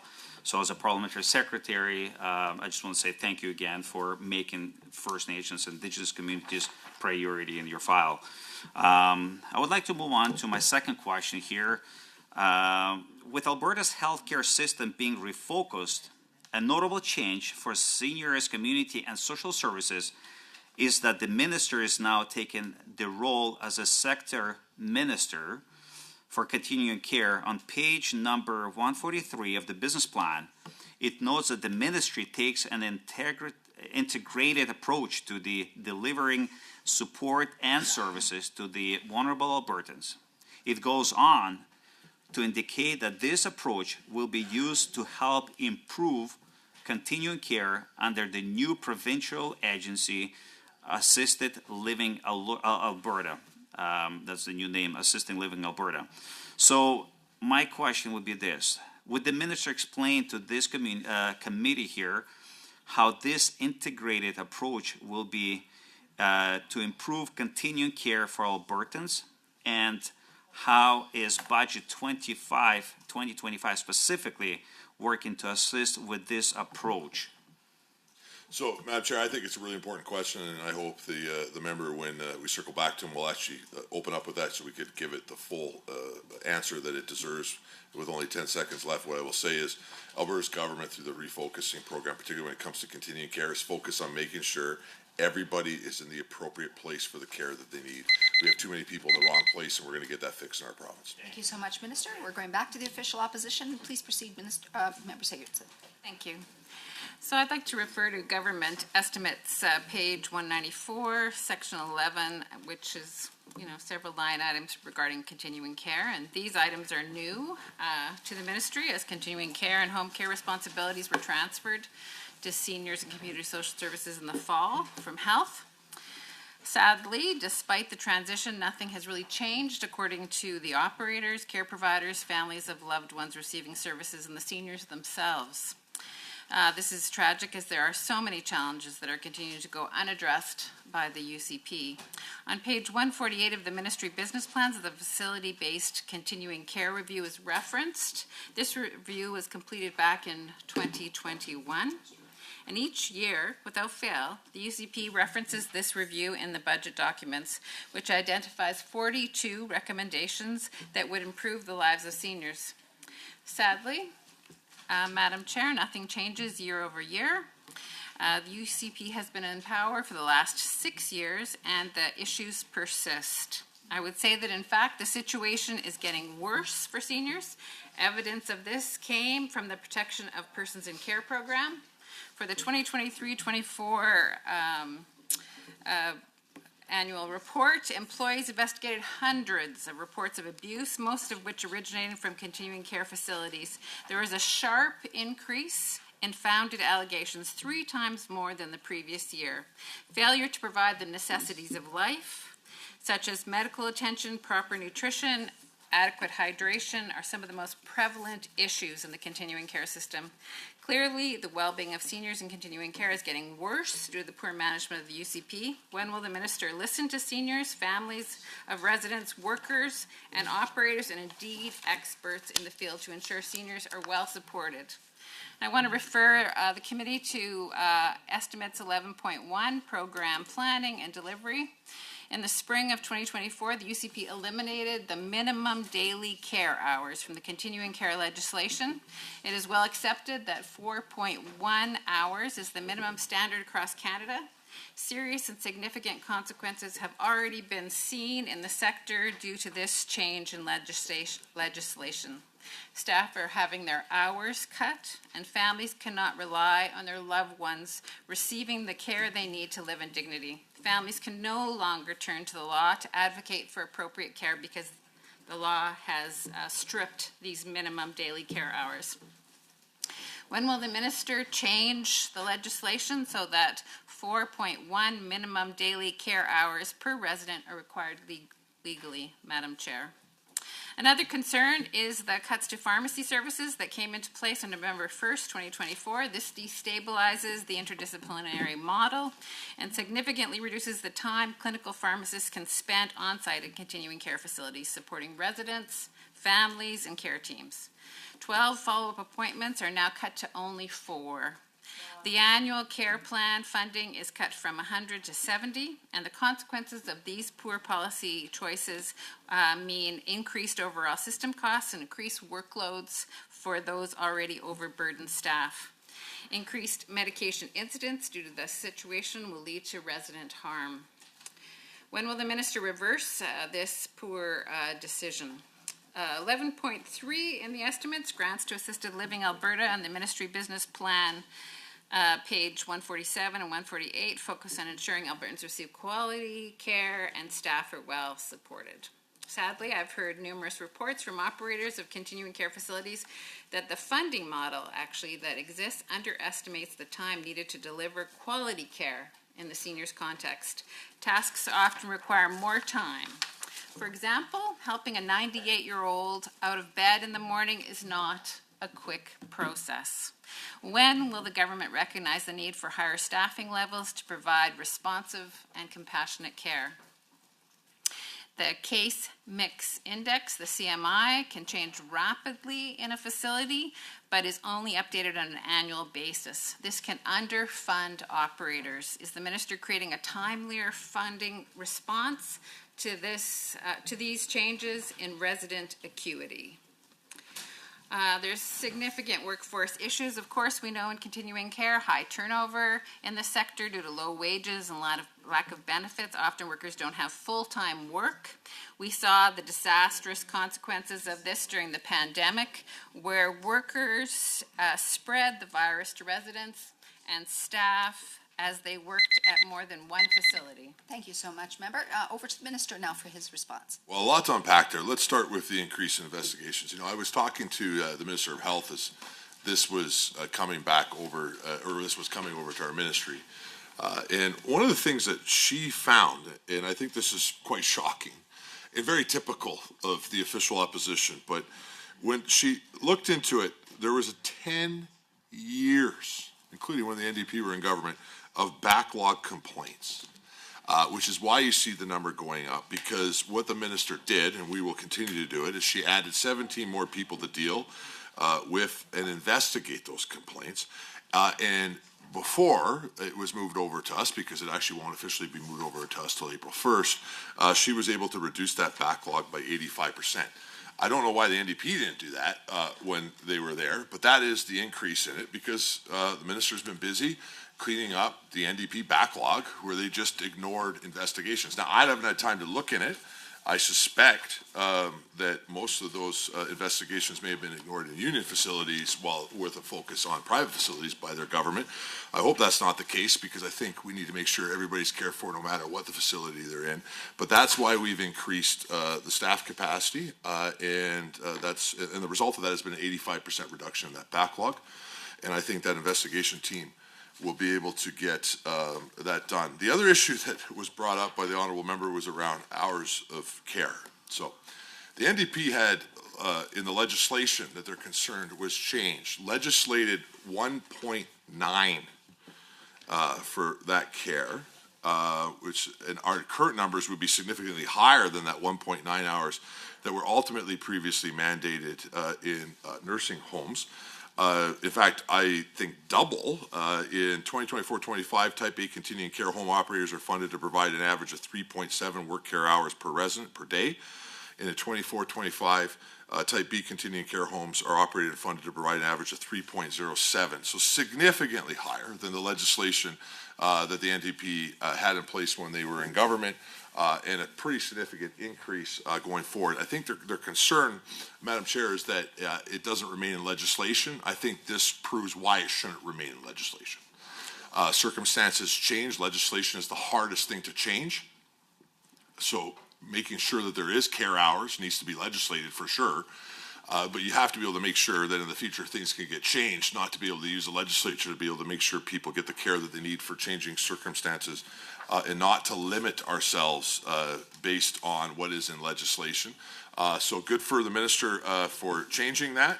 I'm glad that she got that legislation done before I got here. I will say the pharmacy question is actually a question for health, and they will continue to do that. And so happy to have the member ask that question at the minister's estimates, and she didn't get a chance. I hope that she'll take the time to discuss it with the minister in question period. The assisted living transition is a big transition. It's because the government has recognized that the continuing care sector was not being properly managed inside the monster healthcare system that we had inside the province, that it needed a very clear focus to be able to care for people that needed care outside of acute care. We have seen challenges like alternative level of care patients. I think there's like 1,600 or so right now inside acute care beds that need to be brought into appropriate levels of care. It is a wrong spot for those individuals to be. And that has to be where the focus is. It's disappointing that governments of the past did not do that, but this government's going to get it fixed. We're working through a process with wide consultation, a transition team, I should say, that is chaired by the honourable member from Leduc and co-chaired by Dr. Saeed Zilki, a cardiologist from Lethbridge. I think just got the key to the city the other day, very well respected in that community, that is leading a team of experts across not only continuing care, but homelessness, housing, disabilities, and other aspects of where we need to make sure individuals are being cared for in the community.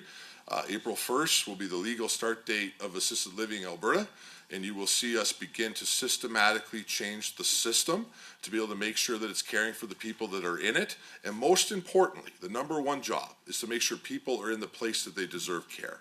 Unfortunately, again, underneath the NDP government, we saw people lying in acute care beds that no longer needed acute care. And Madam Chair, we have studies that show that individuals in that circumstance deteriorate by 15% a day. So clearly that's unacceptable. And so what we're going to do is focus on making sure that we're investing money in continuing care, but ultimately that will also help save our acute care system. So we'll get both done at once. Thank you, Minister. We are going to move to the government side, and Member McDougall's up.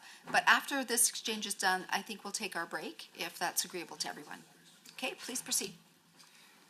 Thank you, Madam Chair, and to the Minister through yourself. So one of the major things that I've been hearing about from constituents and experiencing for myself, frankly, is the concern over the rising cost of groceries.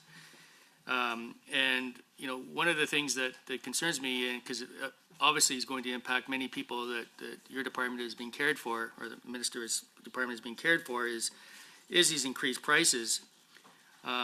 It's problematic because I think in many ways we shoot ourselves in the foot on this issue. We cause the issue to be worse than we want it to be. And it's in economics, we call it the law of unintended consequences, where you put in policies in place that have other effects other than what the intention was. And of course, one of these things is the carbon tax, which has increased the prices of everything, but it certainly increases the price of food, and does so perhaps more significantly here in Alberta, where we are not blessed with some parts of other country with energy that comes from non-carbon based sources like nuclear or hydro. One of the foremost experts in this country, as an economist in the issue of food, is a gentleman named Dr. Sylvain Charlebois at Dalhousie University, and he has written widely on this issue, and particularly highlights the fact that of how food costs have been increased because of the carbon taxes that have been applied by our federal government, which leads to higher grocery prices, over and above the fact that it can be a burden on farmers and very limited environmental benefit from this carbon tax. The other, it takes to mind, during my master's program, we had a groups project where the professor was asking us to to provide a policy document to government on how to adapt a supply management program to some different impact that was happening within the marketplace. And we had the weekend to work on it. We sat down and we said right off the bat that Called everyone? Yeah, Go sorry, ahead. I've been listening passionately for the last 2.5 minutes, and I've yet to hear any references to any ministry business plans, anything like that. So under 23B, I would argue this is a point of order, and I've given him a lot of latitude. So I'd like to hear from you, Chair. Go ahead, member. Sure, well, I would suggest, Madam Chair, that I think there's been quite a bit of latitude given to preambles through all members here. It might have been, I think, 14 seconds left on the shot clock for the first block they had before a question was asked. So I clearly do not think this is a point of order. I think the member's doing a great job providing examples in his community about a question that I'm sure I'll get to our minister. Thank you, Madam Chair. All right, so I do not see this as a point of order, but just encourage the member to please, if you could move to a question, that would be great, and if you could tie it to estimates, that would be awesome. Okay, well, I think it's important to recognize that, we, the taxpayer and the government of Alberta is, spending significant money on a number of social programs, including assistance for food, and we should understand the reasons why this problem exists, and as we talk to what the government is going to do about it. The other issue, of course, is tariffs, and the tariff program with federal government. Well, I'll get to the point. We listen patiently to you folks while talking about. If you would please direct the conversation through the chair, that would be awesome. Let's avoid the back and forth. So please, you have the floor right now. Please proceed with your question And to the I recognize minister. the members of opposition who don't like to understand the implications of some of the policies that they're following and are supporting from the NDP Liberals in Canada. But we also, supply management is an issue that is important, and it is causing the food prices to be higher in Alberta. And this is, Team Canada doing this to Alberta and Albertans that we have to pay and respond to. So let's be clear about what this happened. But anyways, on that note, as food prices rise, we now need more people that need support for that. I want the minister to be able to outline measures to address food security in the budget, to 2025 budget. So it is interesting, Madam Chair, to see the official opposition not actually understand how this is connected to the social services budget, but it actually is. I'll start actually with the tariff threat, but I will finish off with talking about with food security, which the honourable member brought up. But I don't know if they know this, but as the economy struggles, and certainly the tariff situation with the United States could cause significant pressure. I think we would all agree on the Alberta economy and certainly on Canada's economy as a whole. The reality is more people are going to need more help, and you're going to see things like unemployment rates go up. And a direct result of that is that this department will then have to need to step in to be able to help support people. That's what happens when governments get bad economic policy in place. This year alone, I think we're anticipating around $300 million in increases to income supports. Some of that's in anticipation of the unemployment numbers that we're seeing from finance as they projected in their budget. And certainly we're looking towards potential other implications as a result of what's taking place in the trade war that could impact people's livelihood. We got $38 million in my budget right now ready to be brought to bear specifically in the early days if we need to during the tariff process. And obviously then government may have to step in even more beyond that. But when you have bad policy, you end up with a significant cost to the social services sector. There's no doubt about it. And the carbon tax was no different. We've been saying this for a long time. The entire time I've been in this portfolio, everywhere I go, the social services sector was begging to see support from the government to remove the carbon tax. It was creating a tremendous amount of inflation in their area, increasing things like their heat costs, the fuel to be able to do their jobs. And food was no different because everything associated with food comes by truck or train, and trucks and trains don't run on unicorn farts. They run on diesel, and the reality is when you bring in that carbon tax, it increases the cost of your carrots and your kids' Christmas presents. And so that would have a bigger implication, frankly, on lower income individuals than it does on higher income individuals who can absorb that level of inflation, which is why we've seen some challenges. Now, I will say on food banks, when I was in finance, we had to announce a pretty significant surplus one year, and we really wanted to put some money in to deal with the affordability crisis. That's when we came up with doing the gas tax reduction, which did see a reduction in inflation. But one area where we just couldn't find a lever on was actually food security that the government had direct control of. I don't think there is one that is in the direct control of the government, and you don't want to accidentally create more inflation also with the solution, which is how I think I would argue we've been in this inflationary market because of COVID supports from multiple national governments in particular. So what we wanted to do instead was really focus on trying to empower the great nonprofit organizations that we have all across the province who are working in that food bank space. They'll be here in good times and in bad times. And rather than us try to figure out how to buy food, which they have abilities to do, they also have great donation networks, which is excellent. Albertans step up to the plate to help care for each other.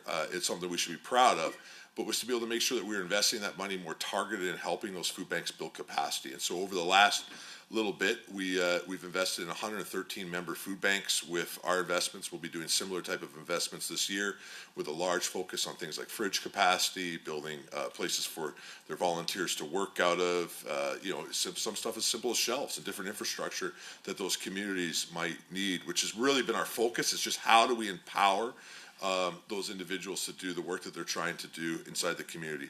I will say this, though, the number one way that we help Albertans needs to be talked about the most that are struggling.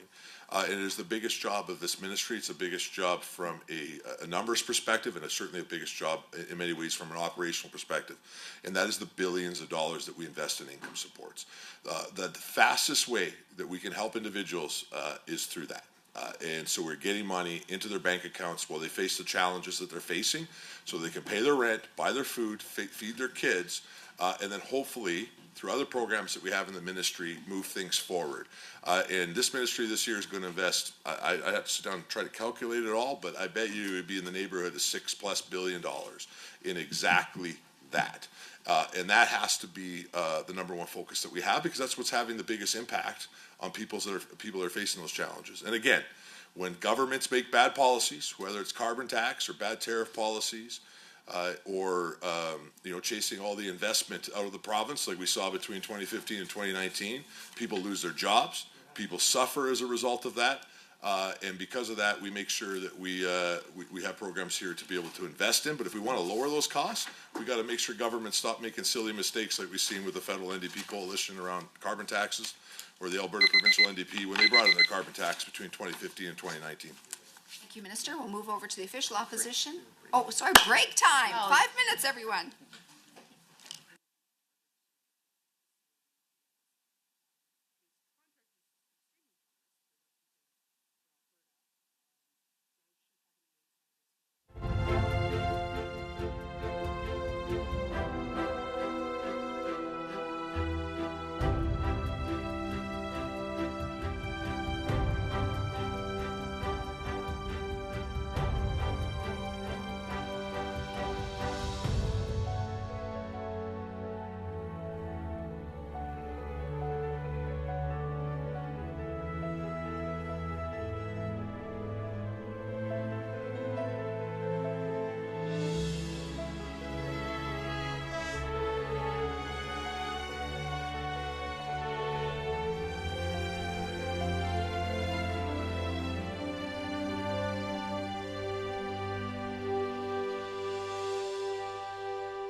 opposition.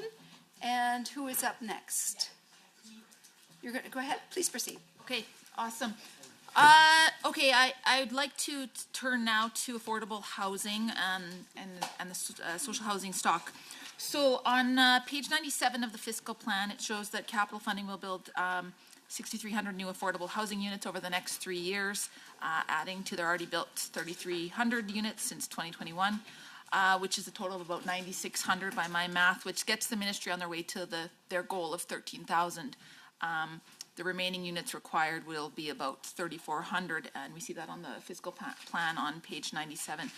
So this may seem laudable, but even if Alberta were to reach this goal of housing units, it remains woefully inadequate, as this province currently has the lowest number of social housing units per capita in all of Canada. And it's estimated that by 2030, Alberta will need 43,000 more affordable housing units. And through this government's leading documents, Stronger Foundations, they're planning to increase affordable housing stock by just over half of that by 2031. Now, we've seen, the minister's talked about it, many folks in the House have talked about it, record population growth, increased affordability concerns, and of course the research that shows that current social housing stock is inadequate. So why would we continue to use the targets set out by Stronger Foundations as a roadmap, and why would we not adjust those numbers to reflect the Alberta of today, which again, you know, I alluded to earlier in my point around the targets around affordable housing as well. The minister should know that investing, I mean, this is, everybody, at least on this side of the room, knows that investing in affordable housing is very much an economic opportunity. Investment in social housing today will lead to economic growth and cost savings in the future. Studies show that investments at the levels needed could increase Alberta's GDP by 30 billion by 2030, up to 30 billion by 2030. And, you know, I don't need to tell folks in this room the cost savings, because I've talked about those a lot, on our healthcare system, income support programs, the justice system, child intervention systems. These are all well documented, right? The saying, housing is healthcare. It's very much fitting here. So a robust plan from this minister and this government to build affordable housing and to invest in it appropriately just makes sense.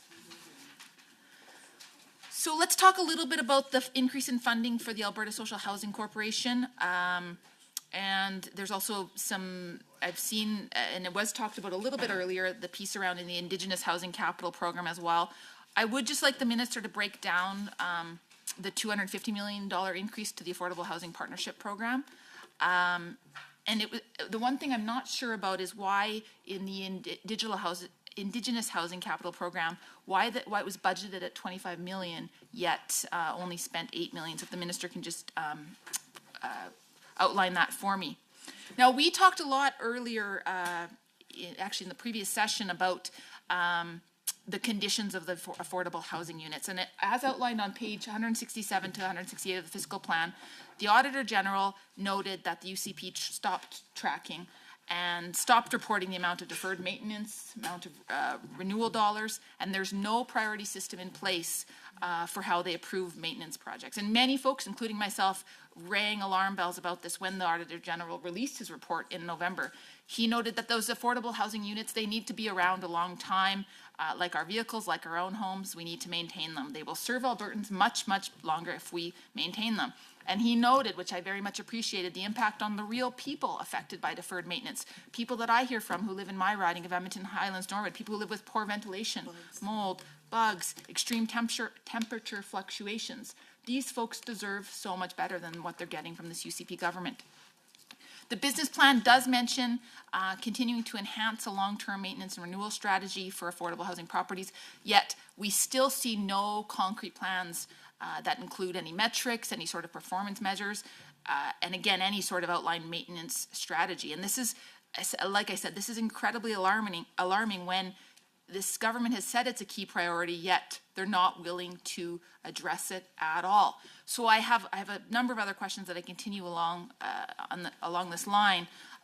But again, we're talking about real people, our constituents of all the members in this room who suffer because of the lack of a plan from this government when it comes to affordable housing maintenance. So I'd like the minister to address those questions, and please address them specifically. Thank you so much. Member, over to the minister. We'll start with the Indigenous capital question. This is a $10.6 billion operation ministry, plus capital. 8 million is part of our overall multiple year capital plan. That's how we fund with capital. We don't specifically do it by each year. We focus on multiple years. And so it could just depend on where projects are at specifically. But we will, and the department will continue to deploy those resources into Indigenous communities as they do with projects. And again, I think that's why we don't budget specifically to 1 year to make sure that they can get that work done. On the social housing, or on the capital maintenance and renewal, I should say, I already did allude to that. I think, Madam Chair, I believe in some answers to my colleagues on the government side of the aisle. The Auditor General did do a report on that, which is great, and we had already actually instructed the department to begin to work on that new capital maintenance and renewal plan. Gave that job to the deputy directly. She brought in a consultant team who's put together a new plan, which I believe will be very adequate for the Auditor General's concerns. So we got her fixed. I found myself fixing a lot of things when I took over this ministry, and I will point out that capital maintenance and renewal challenge predates certainly me and goes all the way back to when the NDP were there. So I'm not sure why they didn't fix it when they're there, but I am going to fix it while I'm here, Madam Chair, and so you can count on that.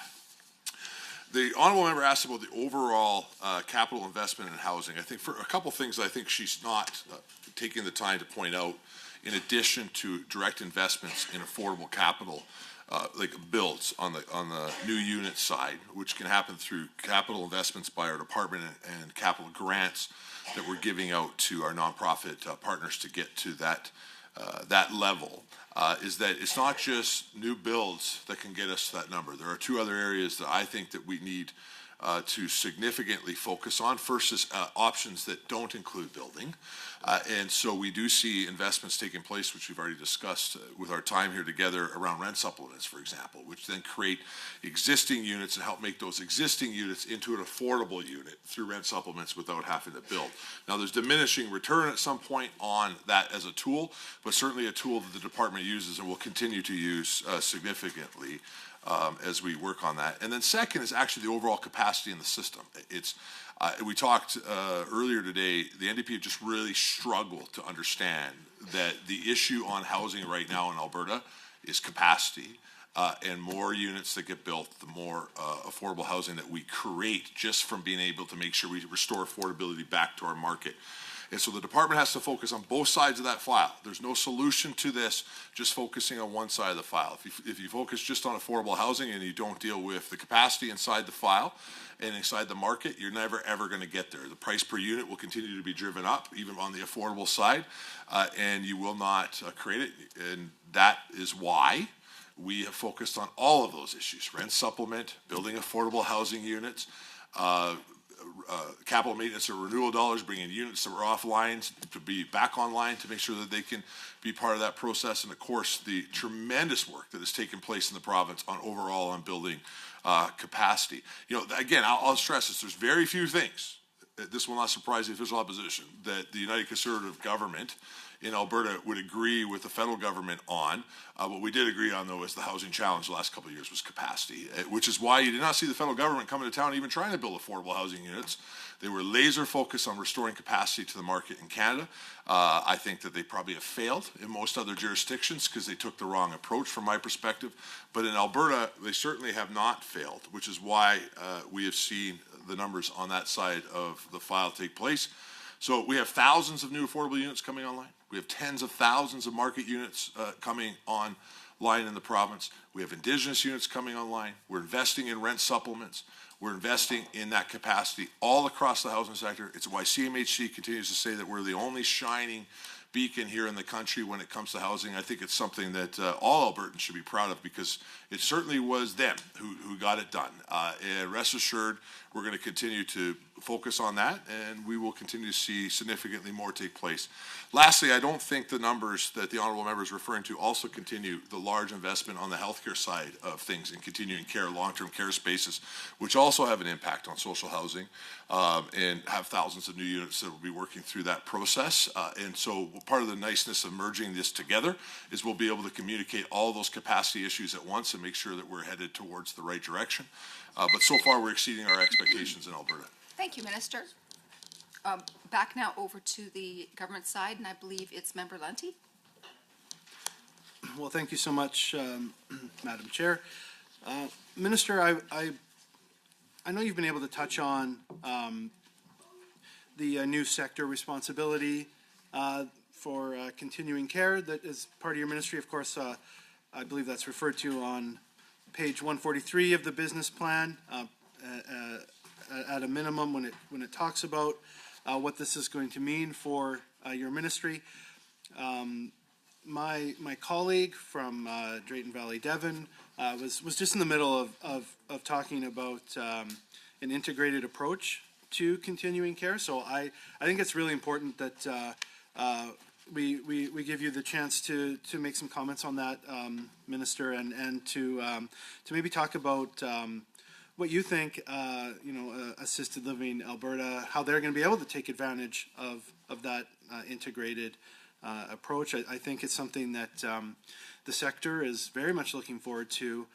They're very interested in how our healthcare refocusing is going to improve efficiencies, is going to improve outcomes, and that's certainly something that would benefit all of Albertans, including those seniors who need support or anyone who would be in need of these services. So I would certainly like to ask through the chair, could the minister please explain to this committee how this integrated approach will improve continuing care for Albertans? Well, thank you, through you, Madam Chair, to the member for the question, and also thank you through you to him for his work on the assisted living transition team. He's also worked really hard co-chairing the lodge review and other aspects of this. I think we mentioned at the beginning of estimates today that he formerly worked for the department before he joined elected life, and across the floor to the politician side of things, but he's been a great resource for us as we work through this across the province. I certainly appreciate his help and advice and all the effort that he's put into it. Look, we're seeing challenges in our province, frankly, just starting just with population growth. You can't continue to have the population growth that we have seen in Alberta and not expect challenges to exist in the system. And look, this happened quick. I mean, in 2019, we were dealing with the opposite thing.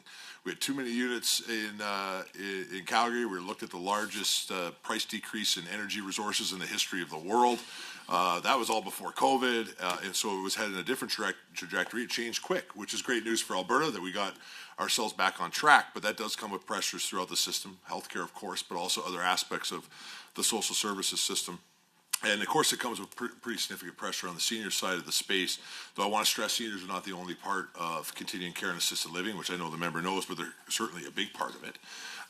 Right now, we have 800,000 seniors in this province. I think I also mentioned earlier, Madam Chair, 2,500 more Albertans are either moving here that are 65 or older or turning 65 each month in our province. So it's a very fast growing demographic.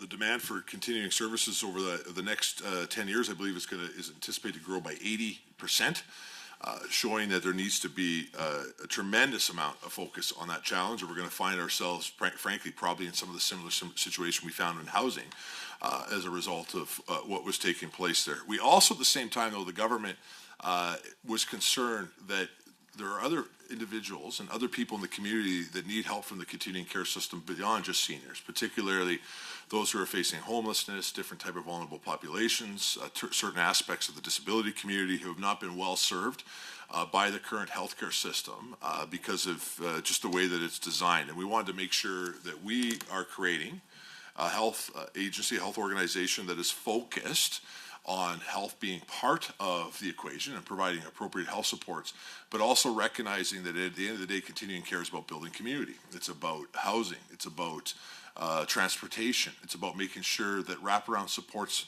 for elsewhere in the community are brought to bear on the challenges. It's about income support. It's about making sure that grandma and grandpa are able to participate in the community and get transported to their social events inside our community. It's much more broader than just healthcare. Healthcare is an important part of it, but it's not the only part of continuing care. And so by opening up Assisted Living Alberta, as we start that process in April 1st, that will allow us to build an organization that is focused on that. I always say, Madam Chair, that will bring the full power of the entire social services system to bear on that continuing care challenge. Obviously, there will continue to be health care provided to individuals within that sector, but there'll be so much more provided to be able to make sure that we get it right. The other challenge that we've really seen is the fact that the system has been set up to really see people in the wrong space. And when we continue to see hundreds and hundreds of people at any given moment in acute care spaces, as an example, that just shows you the system ain't working. And so by us separating, so there's a focus on a continuing care organization focused on getting people to the right spot for what the care is that they need, also to the highest level of independence that they can have. That'll be very different for different circumstances. That will free up space for those who are working hard in the acute care space to do their job, which is to help people who are having heart attacks and car accidents today, and to focus on things like cancer treatment, surgery times, and these critical issues by us alleviating that pressure. And it has the added bonus, but of not only making it more efficient in acute care, Madam Chair, but it has the added bonus of also being better for the people that are in the system. An acute care bed, if you need it, if you are in acute care trouble, is the most important place in the world to be. If you don't, I think any of us who have been in the hospital know that is not the right place to be long-term. And certainly not a place where I want to see our parents or our grandparents continue to be through our system. But that's happening right now in our province because the system just has not been managed right. And so we're going to work through that process to make it happen. And, you know, Madam Chair, as I said, the Honourable Member has been a big part of that transition process. It's a lot of work that has to take place. It's a $3.9 billion portion of the health budget moving over to this ministry. A significant increase in scope that all the Assistant Deputy Ministers that are here with me today have to work forward with. But we've put together a really good transition team of sector leadership from all aspects of it: continuing care, traditional seniors housing, homeless supports, disability support, senior advocates, on, that are around the table of some of the most competent people that I've encountered in my time in government that I really believe are steering us towards what will hopefully be a pretty significant change in our system that I believe will benefit Albertans for another generation to come. Sorry, Minister, I don't mean to interrupt, but that's your 5 minutes. We Thank can you. turn back to the member. Thank you, Madam Chair, and thank you, Minister, for your full allotment of time there. But I think it's incredibly important, and you really highlighted sort of the impetus behind what we're looking at, and you know, some of the leadership that we can look forward to you as we continue the refocusing, as we see ALA come into focus here. It's incredibly important. So, Madam Chair, I would like to switch gears a little bit. Maybe close the loop on some disability services. I noted, I believe it was one of the, if not the first question or maybe more accurately commentary that the members opposite made was just a concern about you know, people with disabilities and their ability to, you know, access the workforce and the state of the economy in general. Of course, I'm referring to Outcome 2 on the 25 to 28 business plan, which is to support Albertans to participate in community life through employment, volunteerism, and other opportunities that foster their well-being and resiliency. So I would like to ask you a little bit about some of those supports that are available. I would say I did note with a little bit of irony their concern over the economy. Of course, supporting the Liberal NDP coalition that does nothing but harm our economy. So I was a little interested in why they're so concerned all of a sudden. But through the chair, I would like to ask about some of these supports. So, how have the Provincial Parent Advisory Committee, Premier's Council on the Status of Persons with Disabilities, and the Office of the Advocate for Persons with Disabilities informed the work being done through Budget 2025? All of those groups and others are absolutely critical to the work that the department does. I'll start with the Disability Advocate. somebody who I think is just an extraordinary human being. Greg is actually a practicing lawyer who faces a significant physical disability and is in a wheelchair and other significant challenges, and manages to do his day-to-day job, but also advocate on behalf of the disability community. We appreciate his advice. We've gone to him on aspects of all sorts of sides or all sorts of things that we've discussed on disabilities. He also regularly interacts with the Assistant Deputy Minister of Disabilities and certainly is a go-to resource. The Premier's Council on the Status of Persons with Disabilities. Again, the Madam Chair, you're part of that council. Thank you for your participation in it. But it also has individuals from all walks of life, including parents, those who are facing disabilities, and they continue to provide excellent advice to the department and exactly are individuals that we need to do so. Happy to talk more about it in the next segment if you'd like. Thank you, Minister. Over to the official opposition. Please proceed. Thank you. I'd like to refer to page 194 of the government estimates and looking at line items 11.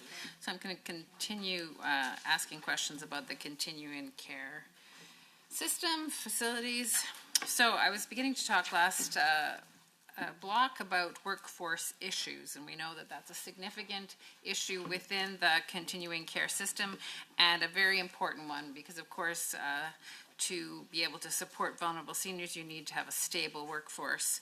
But we don't. We have a high turnover rate due to low wages, lack of benefits. Often workers don't have full-time work. We saw the disastrous consequences of this during the pandemic, where workers spread the virus to residents and staff as they worked at more than one facility. It seems we haven't learned anything from that experience, and staff are still cobbling together shifts in different facilities to create a full-time job. In addition, the government introduced support for licensed practical nurses to have a ladder process to becoming RNs, and so that's a good thing, but an unintended consequence of that is that LPNs are moving to the acute care system where they get better pay, and as they move up the ladder, they are not able to retain these nurses in the continuing care facilities, and that puts them in a very difficult situation. So what's the government doing to retain these workers and support healthcare aides to advance within the continuing care facilities? The minister did refer to this, Madam Chair, a little while ago, but we know that a significant issue in our acute care system is that emergency departments and acute care facilities in general have Albertans occupying beds that are at a different level of service than they need. These are referred to as alternative level of care status, ALC, when someone occupies a bed but does not require the intensity of care offered in the care setting. What budget amount has been set aside for home care and supportive living that will help reduce the number of people with alternative level of care status in the acute care hospitals? Looking at the issues within the acute care system and page 194 and line items 11. Last year, an elderly patient who had experienced a stroke was discharged from the Royal Alexandra Hospital and brought by taxi to a motel in Leduc. The patient had expected to be moved to a continuing care facility. When the taxi pulled up at the motel, he thought it was some kind of a joke. He was in a wheelchair, and the room he was given did not accommodate that chair. He was given fast food and little support. The minister may remember that this seriously improper treatment of a vulnerable Albertan was dubbed motel medicine. This is an egregious example of poor government policy. Concerningly, both the Ministers of Health and Seniors and Community Social Services refused accountability as to how this situation could happen, and neither of them, after days of this becoming known, had bothered to investigate how it happened. In fact, as I stated, the Minister of Health told Albertans that all policies and procedures were correctly followed. Clearly, this is not the case. Can the minister agree that this type of health care is highly inappropriate and ensure that no more Albertans will experience this type of treatment? I want to move to home care now, and I understand that this is also subsumed in line items 11. So there are some real fundamental flaws in our home care system in Alberta. One key is the lack of qualified available staff. Staff are paid low wages again, and thus often do not have proper skills, training, or education. Stable and reliable staff are important as those needing support are vulnerable. What standards, Madam Chair, are in place to ensure that home care workers are qualified to serve vulnerable Albertans? Another issue is the allocation of hours for home care. I've heard many stories of inadequate allocation of support to properly maintain vulnerable citizens in their homes. This situation puts the citizen at risk, which may lead to hospitalization and eventually moving to a continuing care setting. So how's the minister addressing this issue? In our managed care system, families experience many challenges due to the administrative burden from the human resource responsibilities that families do not know how to manage or do not want to manage. Thus, some families contract with the agencies. However, agencies often require families to pay up front before government funding is received, large sums that many cannot manage. Thus, home care becomes a service, even if it is the right service, which is unaffordable for the family. What is the minister doing to address these issues so seniors may age in the community and receive the appropriate home care that they deserve? And we know that that's where they want to be. Back to the minister. Well, again, it never ceases to amaze me. The honorable members just go out of their way to get it all wrong. It's, I don't know if they need better writers or better researchers, but let's start with the contentment situation that the honorable member referred to. Again, it's not helpful to the people of the province when things are just made up, because then you can't solve things, right? So that situation that's referred to in the hotels is a very serious situation. I'll talk about what took place and the consequences of the individuals that were involved in a minute. But implying that those individuals were still receiving health care is completely false. Any individual that was involved in that situation certainly had left the healthcare system, had been medically discharged, and were not a healthcare system. In the healthcare system, they weren't even in the continuing care system, meaning that their medical situation did not determine that that's where they would be discharged to.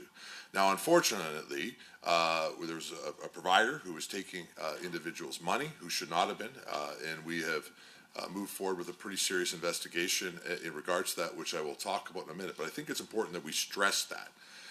And also stress the extraordinary job that the department and these fine folks around me here from the public service did during that process. Rumors about people being discharged to hotels in the news with no accurate information required me to dispatch these assistant deputy ministers to random hotels in Leduc till I could locate some individuals.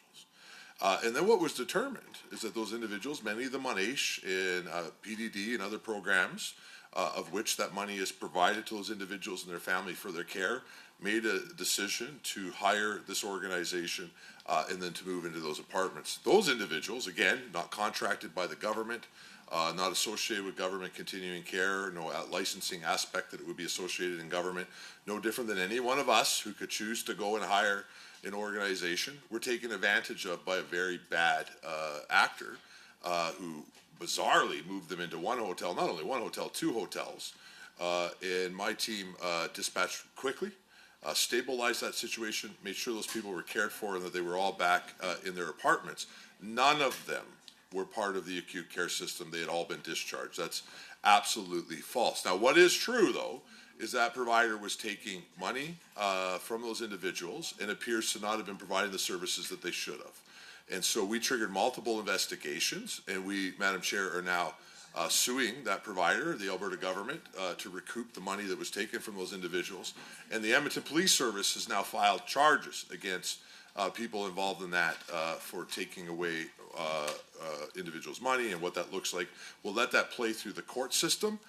Clearly, though, I think we can all agree that that type of abuse is unacceptable, which is why we responded firmly, and we'll make sure that we do so anytime that we see that in the future between multiple different ministries that would be involved when that type of abuse is taking place. But again, these were not people receiving healthcare services in a hotel. That is categorically false. With the other questions on workforce capacity, our government is doing over $112 million over the past year to address staffing challenges and continuing care to support the workforce. We know that making sure that we have a strong, resilient workforce is absolutely critical. Our commitments to invest $1 billion over the next 3 years to transform the continuing care system in response to that facility-based continuing care review, which the honourable member referred to. That strategic investment is helping to enable a shift to allow for the provisions of more care in that community-enhanced workforce capacity, increase choices and innovation, and ultimately to improve the quality of care.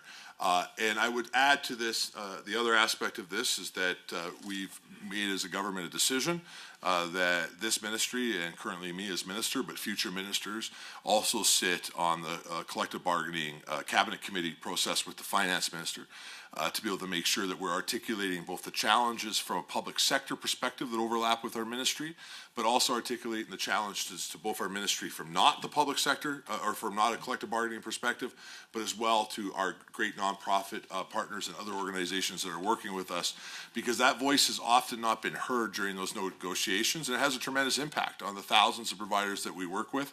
I think this was a smart decision by Minister Horner, and both the deputy and I sit during that process. Can't tell you any more about what's taking place around that table because of the way the cabinet works. But I think it's important to know that going forward, this ministry will be there being able to make sure that we can advocate for some of those challenges that we see in the workforce capacity, similar to education and health. Thank you so much, Minister. We'll move back over to the government side. Mr. Singh, I see that you motioned to me. Please proceed. Thank you, Madam Chair. And share time, if it's okay with the Minister. Of course. And my questions are on living and aging in place. And as we age, we become more reliant on others. As much we might wish this wasn't the case, for most of us, it is or will be a reality. For many seniors, a little bit of assistance is all that it takes for them to be able to age in place with dignity and independence. And on page number 148 of the business plan, I want to highlight an investment of $178.4 million, which is allocated for home and community care initiatives through the bilateral Canada-Alberta Aging with Dignity Funding Agreement. And reading further, I see there are a variety of initiatives listed. And I would like to learn more about what is all entailed with this investment. And can the Minister please speak to how this funding will be used to help seniors live and age with dignity? Well, thank you, Madam Chair, to the honourable member for the question. We're allocating in this budget $178.4 million from the Aging with Dignity, which is the Canada-Alberta agreement signed with the federal government in 2023. That funding will continue to enable continuing care transformation investments to ultimately support seniors and anyone who requires continuing care services to live and age with dignity. The total Aging with Dignity funding agreement provides Alberta with $627 million over 5 years until 27-28, which helps Albertans age with dignity close to home, with improved access to home care and with quality care in continuing care homes when needed. Funding for home care supports aging in place for expanded home and community care services, including supports for caregivers and expanding wraparound and non-medical supports, so that Albertans can receive the services they need where and, most importantly, when they want them. For individuals that do not require residential care, the funding ensures Albertans have equitable, consistent, and timely access to the services they need to ensure their well-being and quality of life is maintained. Thanks, Minister, for the answer. And for many seniors, transportation to and from appointments become an issue. Will any of the funding will go towards transportation initiatives for seniors? Yeah, as I said earlier, I think that transportation remains one of the biggest social services challenge in the province. I think it's just the nature of living in a province that is many times bigger than most European countries. My constituency alone is bigger than the country of Belgium, Madam Chair. I don't know if you know that. And so with that comes significant transportation challenges for people in those communities getting to services. 2020-23, $3.5 million was invested through Healthy Aging Alberta to deliver on provincial assisted transportation programs, as an example, in 19 rural communities. That funding is going to continue in this budget to help with that important issue. The program specifically focuses on addressing transportation challenges in municipalities without transit systems or in low-income transit systems that may exist in the province. I think, Madam Chair, you and I made an announcement once in your constituency in Camrose as an example of where we're investing that money. We're also providing $200,000 this year to Drive Happiness as part of a 3-year, $600,000 commitment to expand their Seniors Assisted Transportation Volunteer Driving Program that already supports 25 communities all across our province. Those are just a couple of examples of where we're trying to strategically invest to address those transportation challenges that we see not only in seniors, but also in different social services challenges in the province. Thank you, Minister, for the answer. And through you, Madam Chair, my next set of questions are on continuing care transformation. In addition to assuming responsibility for the continuing care sector of healthcare, I know that the ministry is taking steps to make significant improvements to the existing system.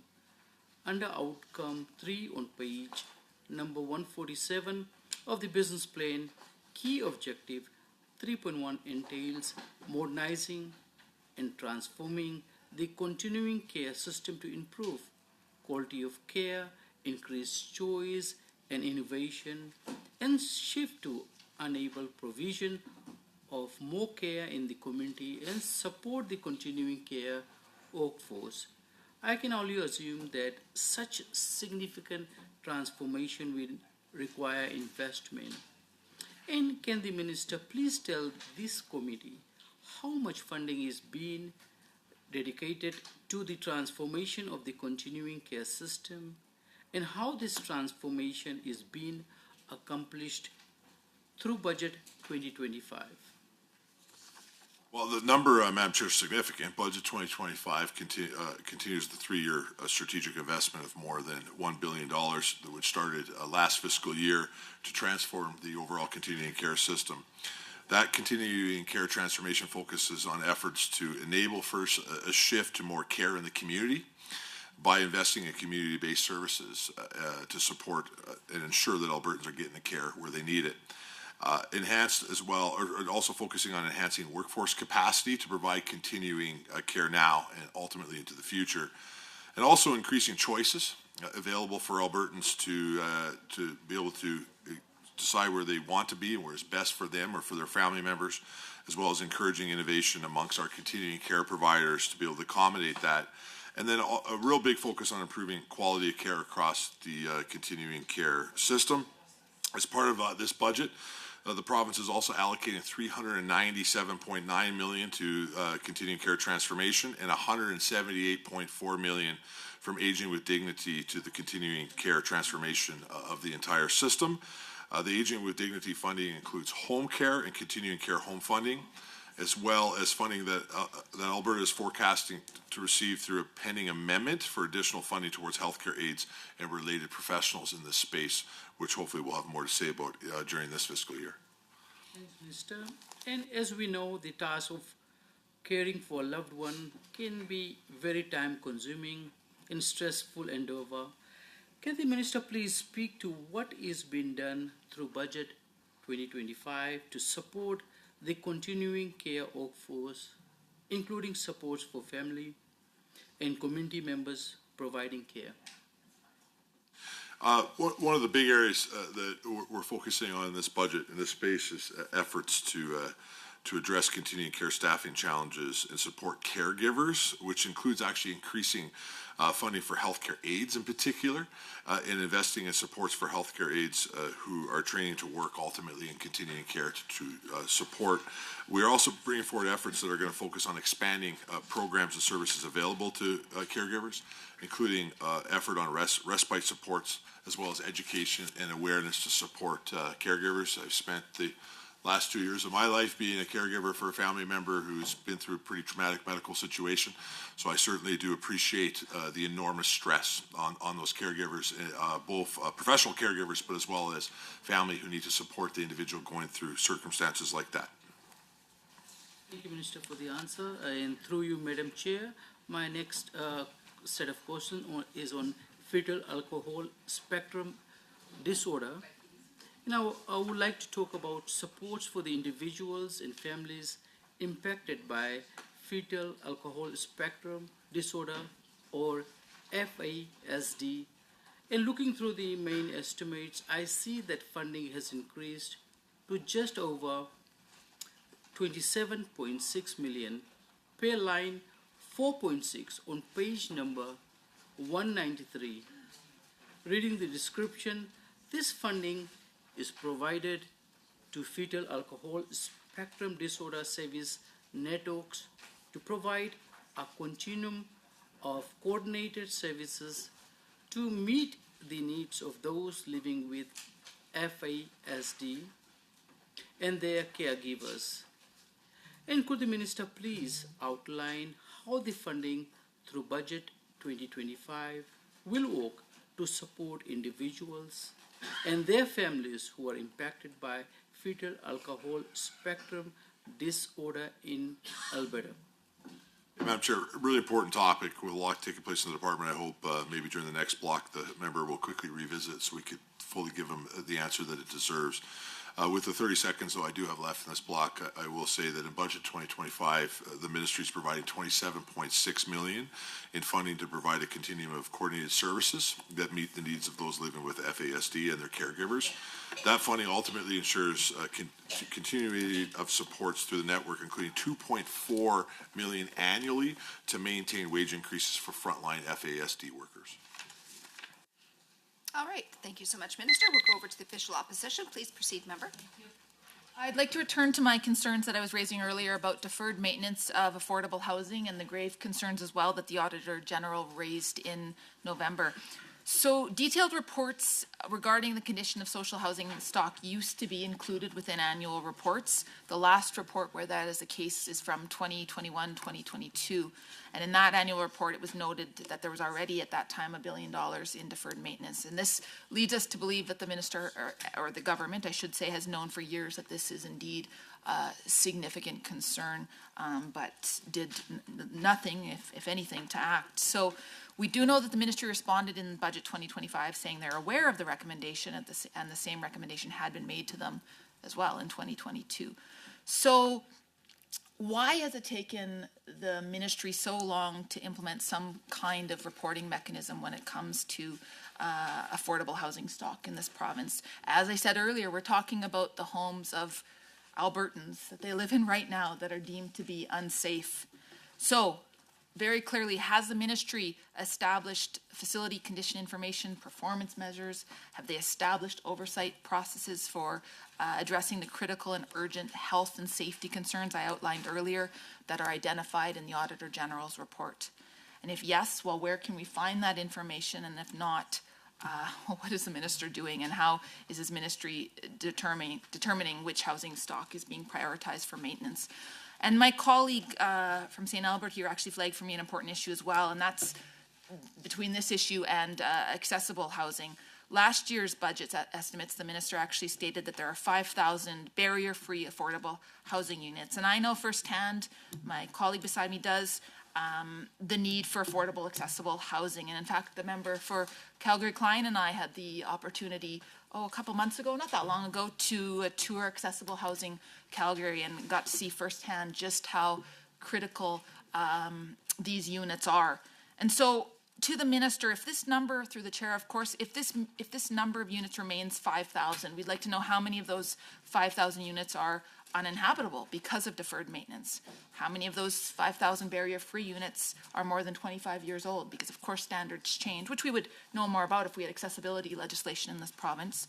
And which budget line in your documents, in your government estimate documents, house the funding for barrier-free housing? And again, who's being involved in those decisions? Okay, I'm going to ask as well, just, I'm curious who it was, I'd asked about it earlier as well. Page 167 of the fiscal plan notes that the department hired a consultant to complete the work that I've mentioned multiple times, recommended by the Auditor General. Can the minister update us on what the procurement process was and who was selected for this project. Again, my colleagues across ministries in estimates have flagged serious concerns with procurement processes, and so I think Albertans deserve some clarity on that. And in fact, that reminds me too that the member beside me from St. Albert would like to ask this minister once again about Deloitte and if there have been any procurements or any contracts with Deloitte, because that's an important question that has not been directly answered. Let me quickly switch here to market housing. So we've seen some housing starts, increase, as the minister has talked about, yet the building rate has not kept up with the current need. Last year, the builds were occurring at the rate of 4.3 people per household. However, the building rate for Alberta should be around 2.5 people per household. As I've said many times today, hundreds of thousands of Albertans need immediate support and relief to continue to afford housing. 1 year of moderately higher housing starts is just truly a drop in the bucket to address the housing crisis in Alberta.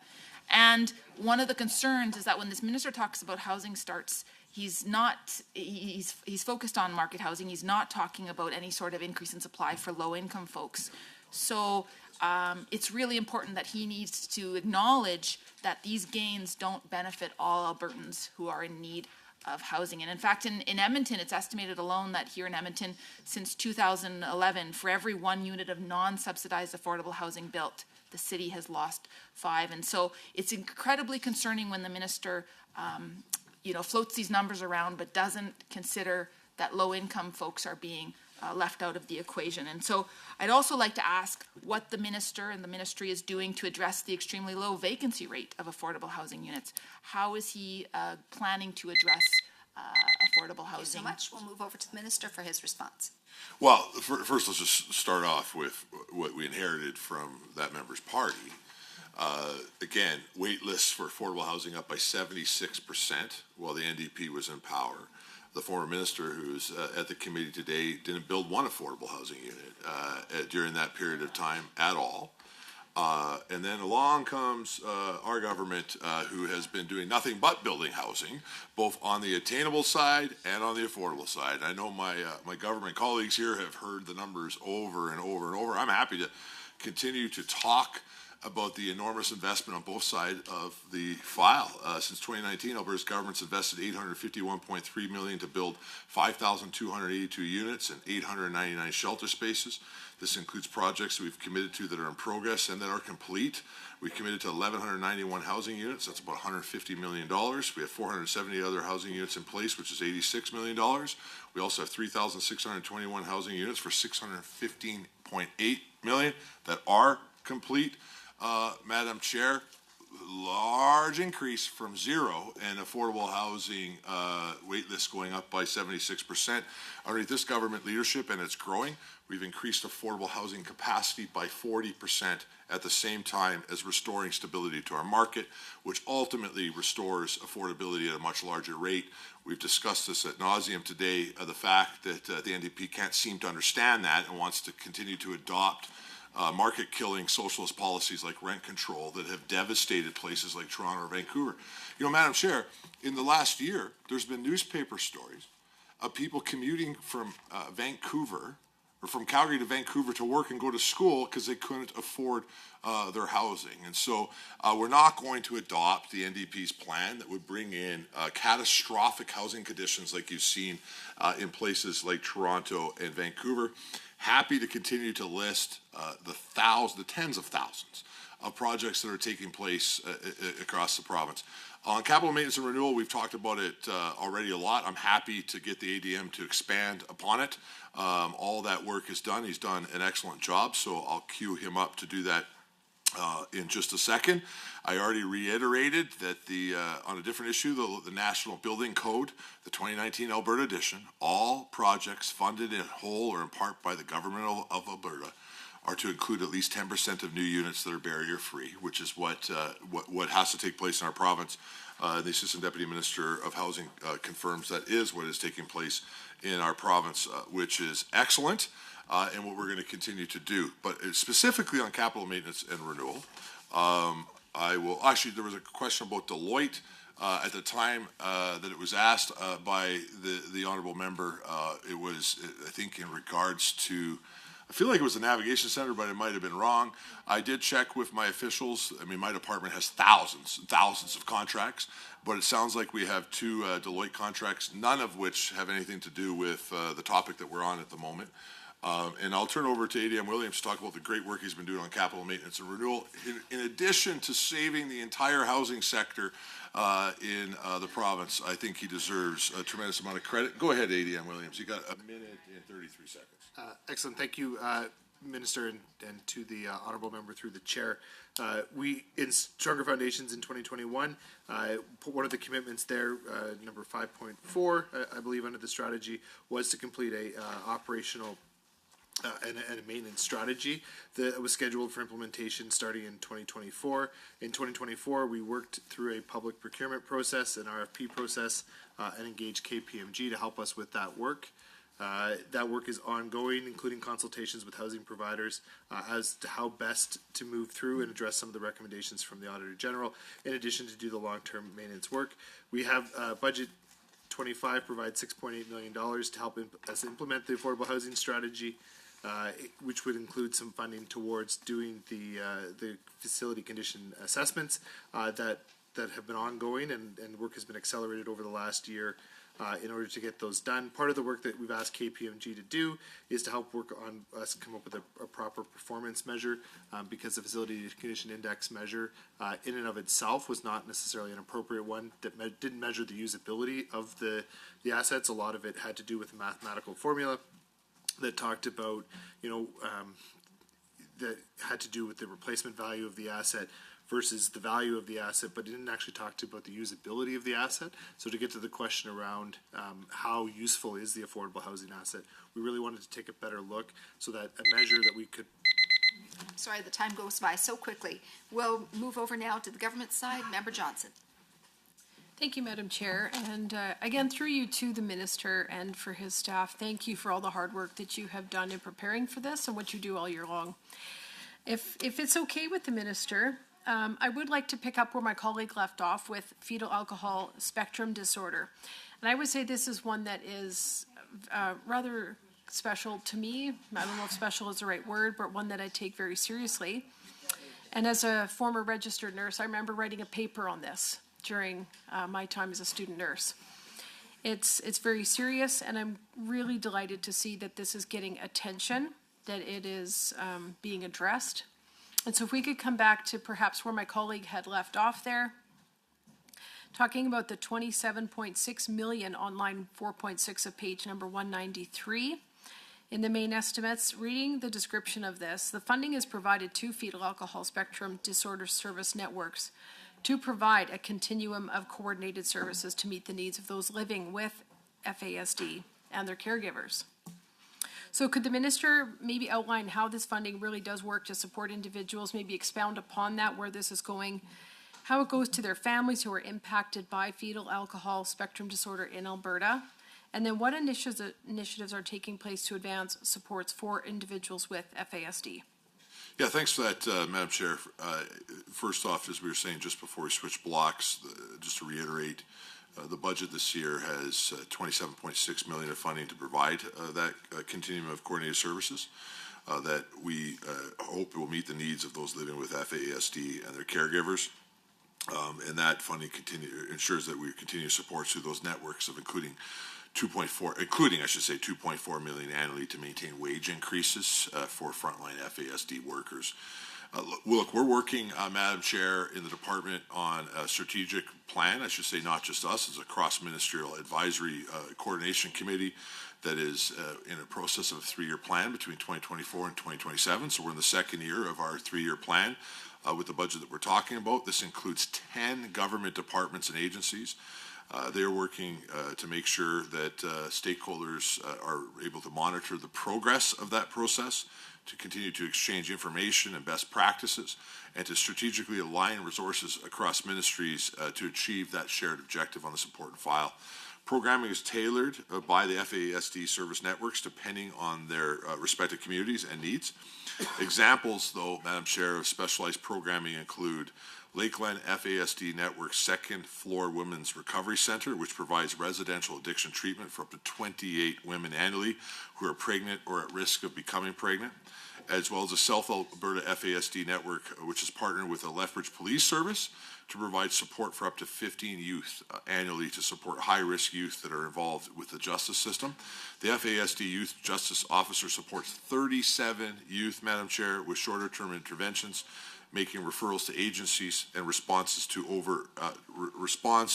information requests pertaining to at-risk youth.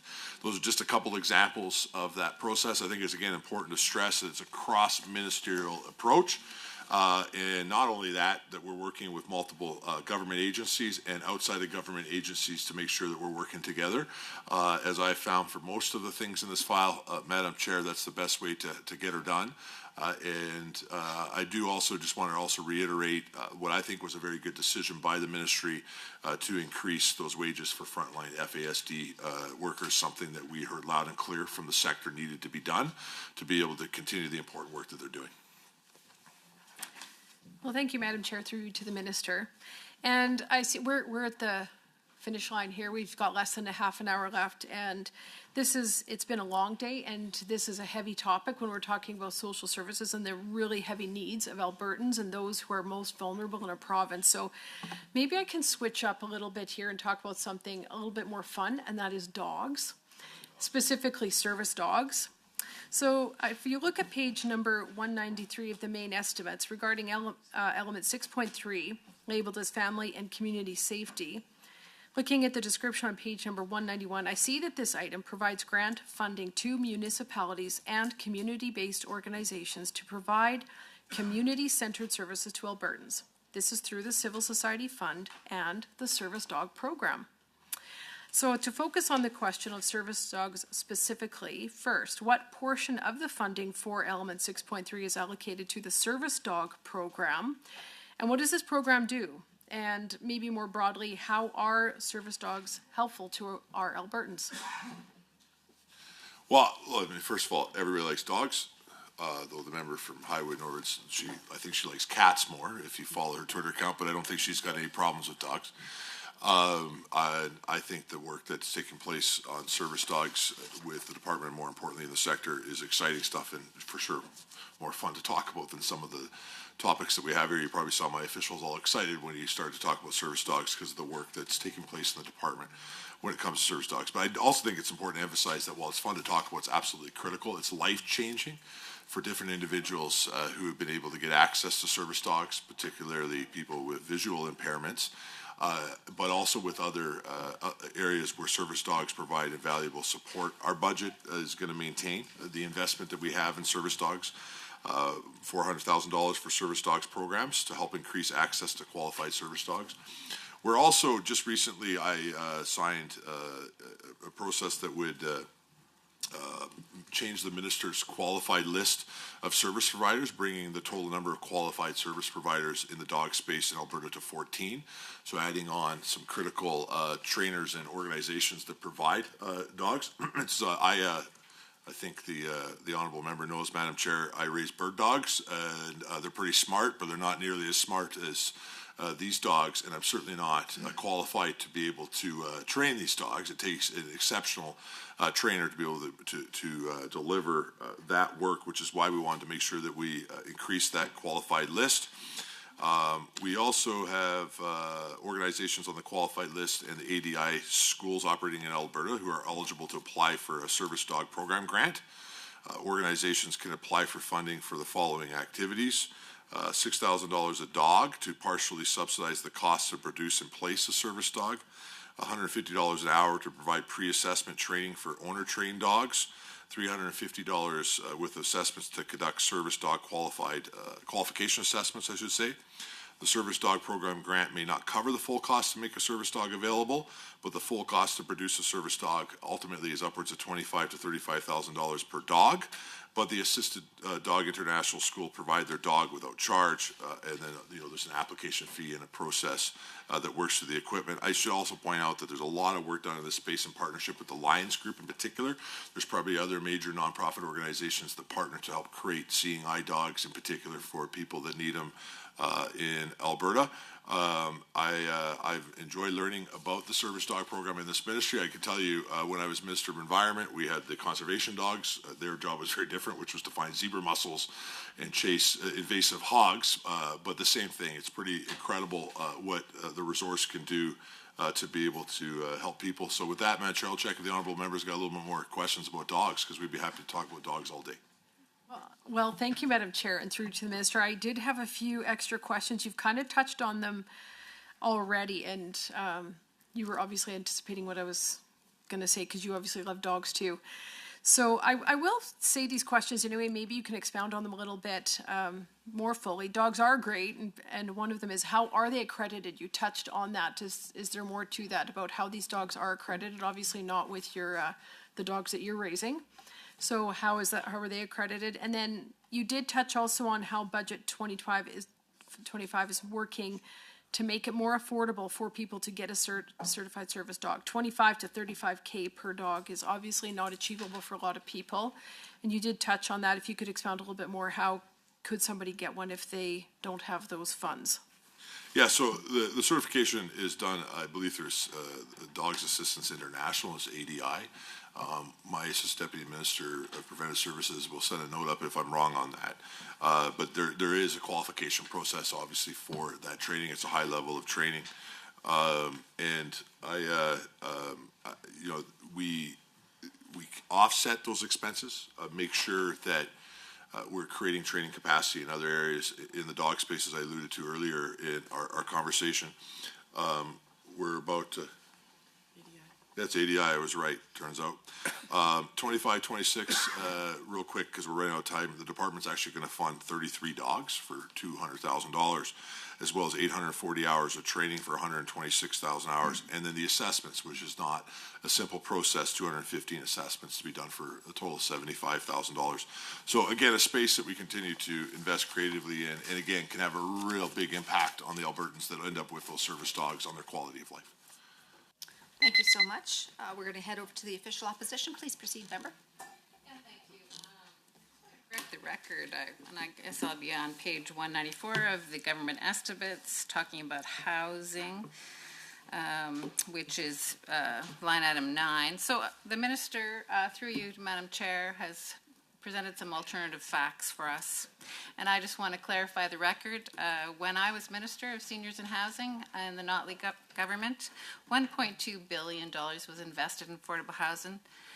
Several thousand units were built, and this was 4 times the previous Conservative government. We created the first ever affordable housing strategy, so the minister is not well informed. And now I'd like to talk more about the changes to continuing care, and of course we have significant need for continuing care beds. The minister just referred to it not too long ago, and I guess I'm looking at line item 11, again on that same page, 194, that 1,600 continuing care beds would be created over the next 3 years. The minister said this in a press conference, so I just want to know where he is at now in terms of creating those beds and how many new spaces have been created. The minister also said that 10,000 beds were needed over the next 5 years. I think that was kind of a loose number, so obviously we know that the seniors population is growing at a very rapid rate in our province, so I just want to revisit that with the minister and make sure that that's still the number that he's using to forecast what's needed in Alberta, or because of our rapidly growing seniors population that has increased. And I'd like to know how the minister calculates the need for continuing care beds in Alberta. Is there a national per capita standard that he's following? Is he looking at G7 countries? How is he determining what is the what number of beds that we need. How's he forecasting that? So that would be very helpful to know. I also want to talk about just a difficult situation where there are a co-location of seniors with mental health patients. And of course, both these populations need appropriate care, and it's very important. But a policy has been created by the UCP government that these two populations should be co-located, and it's created much difficulty. And there's a specific case in Calgary, the Colonel Belcher Continuing Care Facility there, where veterans, so these are people oftentimes who have PTSD. They have some challenges because they've obviously served in the war and wars across the world as representatives of us in Canada.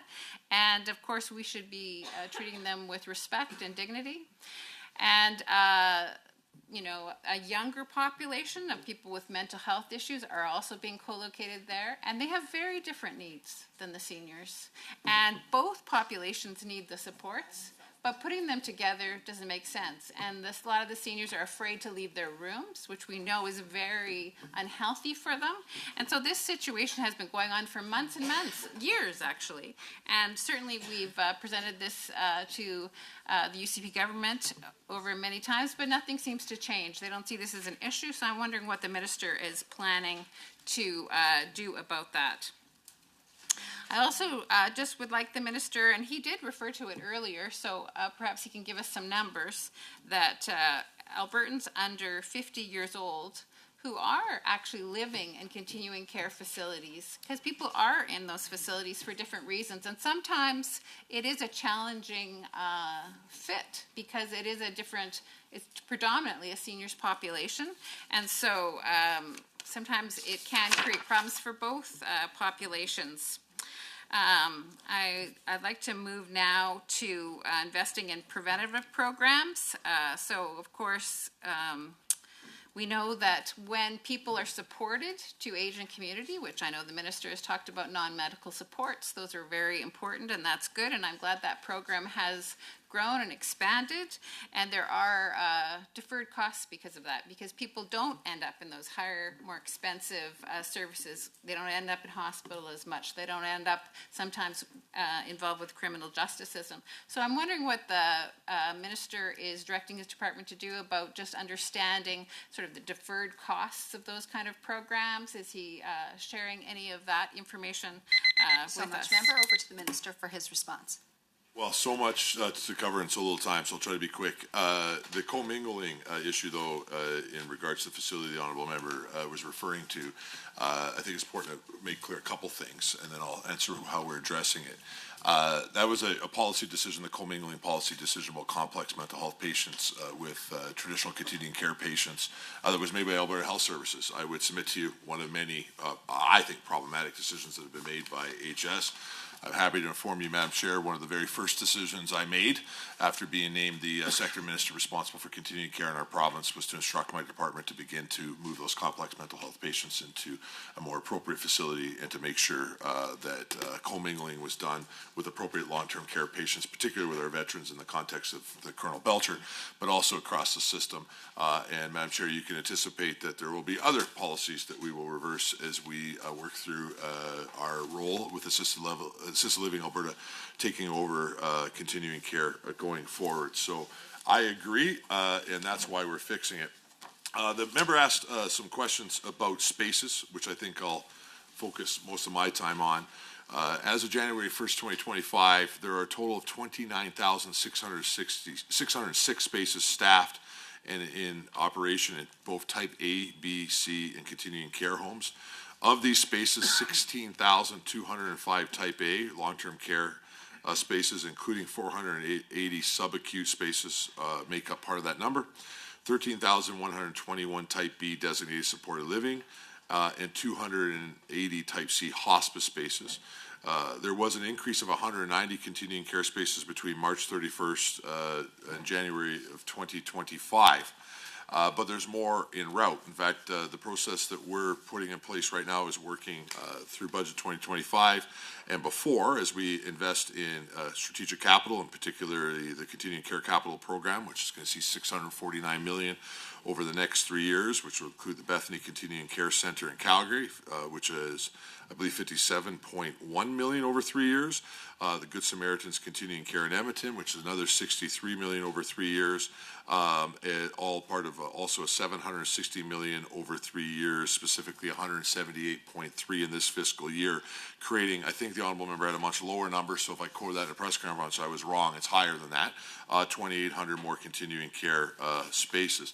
I would be happy to provide the breakdown by zone in case the honourable member is interested. The South Zone has 1,011 Type A beds, 2,183 Type B beds, and 20 Type C. And the Calgary Zone has 6,374 Type A. Type B is 3,634, and Type C is 121. Central Zone is 2,336. Type A, Type B is 2,180, and Type C is 20. And the Edmonton Zone is 5,236 Type A, Type B is 3,725, and 104 Type C. And in the North Zone, there's 1,248 Type A, and 1,399 Type B, and 15 Type C, which is the breakdown of those beds. As you can see, there is a considerable amount of beds that are already in place. Yes, we anticipate that we will need more spaces than that, though with 2,800 units coming on, that is certainly a really good start. And we continue to determine our numbers through a variety of different sources. I am not the one who calculates them, even though I like that the member thinks that I am. The department works through this process both on what anticipated population growth, consultation with the sector, with providers within the sector, within the medical community, what would take place. We are also coordinating with health in general on the pressures that they're seeing come through their system as well, which obviously has bearing on future decisions as a department. And then, of course, the work that we're doing with mental health and addictions, that fourth healthcare sector, which has a lot of overlap in some of the aspects of continuing care, where we have to understand what they're building and what they're not, and then what will fall to us. And so this is something that's actually being managed between the four ministers, as well as, I should say the three ministers, sorry, as well as actually directly with the Premier's office to be able to make sure that we're starting to think about it. I think the biggest thing, though, is that previous governments and AHS had not actually made a long-term plan on anything to do with healthcare capital. I know the health minister has talked about that before, and so we're driving very quickly right now to lay out what the needs will be over the next several years, so we can make sure that the entire government, and in particular this ministry, when it comes to continuing care, is flying that airplane towards the destination of what we'll need for that 2,500 more seniors entering our province a month. Thank you so much, Minister. We'll move over to the government side. Member Petrovic, please proceed. Thank you, Madam Chair. And Minister, if you're okay with it, I'd love to do share time. Absolutely. Wonderful. I know we're short on time, but I just wanted to dive in on just a couple of quick questions in regards to FCSS. I'm a big fan of FCSS, especially in rural Alberta. When I was lucky enough to be the mayor, I was able to work closely with our families, communities and support services. And I know that, I'm not sure they know where rural is, to be honest with you, Minister. That being said, I know that you've been able to meet with some of our FCSS directors down south as well. And exactly what they're doing is amazing. So if we can just jump to page number 147 of the business plan, I see an initiative allocating $105 million through family and community support services to municipalities and Métis settlements to develop and deliver preventative social service programming. And I understand this initiative is in the support of key object 2.4 on page 146 of the business plan. Through you, Chair, would the minister outline what sort of preventative social services programming is being developed and delivered through budget 2025? So, the number you're referring, Madam Chair, the number the honourable member is referring to, that $105 million for FCSS, Family Community and Social Services supports, is correct. I do think it's actually important when we're talking about FCSS funding beyond just the programming, which of course is important, is to actually also point out that that is a partnership with municipalities as well, who fund a portion of that. We obviously fund the majority of it, but each time that we commit $1 to FCSS, we're also committing your local municipalities to participate in that process. I know the honourable member knows that well, but just in case others did not. And I also think it's really important to emphasize how the funding is distributed across the province. The other 5 major cities besides Edmonton and Calgary receive 10% of that in total line item. Calgary receives 30%, and Edmonton receives 22%, and then the rest of the province receives 38%. Now, obviously, that's being done through population and other aspects of it. I think, though, as you look at communities like what the honourable member represents and myself represent, that are more rural in nature, there is a discrepancy in how we fund FCSS, because the reality is that Calgary and Edmonton, which have significant needs, and we need to continue to fund it, also have major social services investments taking place within those large communities that you would not see in some of these smaller communities. And so homelessness, for example, of late is where we see a lot of FCSS organizations wanting to get into that space. It's kind of probably even beyond the original mandate of prevention, but they're stepping in because of what's taking place in our communities. They would not be seeing investments like $250 million on homeless supports that you're seeing take place in places like Calgary and Edmonton. And so as we have that conversation about the future of FCSS, one thing that we've committed to their new president on is that we will sit down and have a conversation about as aspects of rural Alberta are stepping into different spaces that they never found themselves having to step into, on whether FCSS's line item is the best place to fund it. That does not mean that we would not partner or fund those FCSS organizations in those communities. But for example, if we determine that some of those FCSS organizations in some of these communities are going to step into the homeless space, it may make more sense to directly fund them to support homelessness in their communities through other line items in the budget, rather than continue to just increase FCSS budget and then distribute it by that breakdown. So we see the work that's taking place as critical, but I do think that this is kind of a nuance that's starting to develop with some of the conversations, particularly in rural Alberta. The services, as we've discussed elsewhere today, Madam Chair, are very diverse. Those of us who have the privilege of representing multiple communities will know how diverse they are. It never ceases to amaze me how things are so different to when I hang out with Rimbey FCSS versus Sundre FCSS. And I think that's because they're focused on what the community needs. But there's everything from transportation to senior supports, to be able to make sure that you're helping with navigation supports, and whatever the community may need. Food banks is another place where we see FCSS organizations participating of late. And I think that's exactly how the program was designed. It was to be diverse and make sure that it's responding to the unique community's needs. Thank you, Minister, for the answer. I think this is going to be a long list, but do you mind outlining which communities will be served by this funding? Even perhaps just in my constituency. It's, Madam Chair, it is a long list. I'm happy to do so. I do think my NDP friends will find it enjoyable, because I'm not sure if they'll have heard of some of these communities.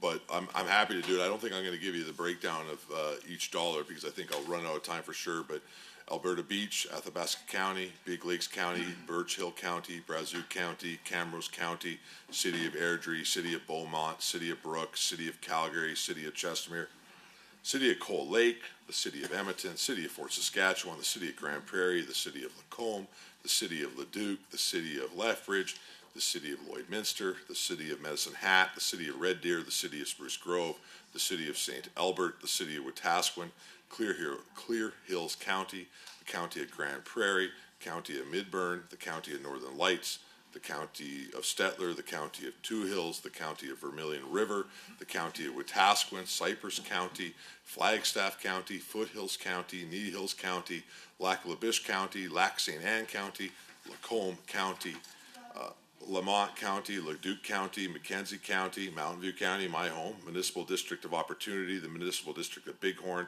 the Municipal District of Bonnyville, the Municipal District of Greenview, the Municipal District of Leicester Slave River, the Municipal District of Peace, the Municipal District of Pincher Creek, the Municipal District of Ranchlands, the Municipal District of Spirit River, the Municipal District of Willow Creek, the Municipality of Crow's Nest Pass, the Municipality of Jasper, Northern Sunrise County, Parkland County, Regional Municipality of Wood Buffalo, Rocky View County, Sand Hills County, Smoky Lake County. I'm only one page through, Honorable Member. I'd be happy to continue if you want to hear them all. But I think it shows you, to your point, the large breadth of communities that are supported from the FCSS program. Thank you, Minister, for that. I heard a number of my communities on that list, and I'm a happy camper with that, so I appreciate it. One last question just before we wrap things up, and I know we've discussed a lot of numbers today. We've gone over an astronomical amount of details. I was hoping the Minister would highlight what he's most excited for in Budget 2025 in terms of the positive impacts for Albertans. So my first is, what is the Minister's top priority for 2025-2026? And what is the biggest expected challenge in 2025-2026? And how is the Ministry working to address it?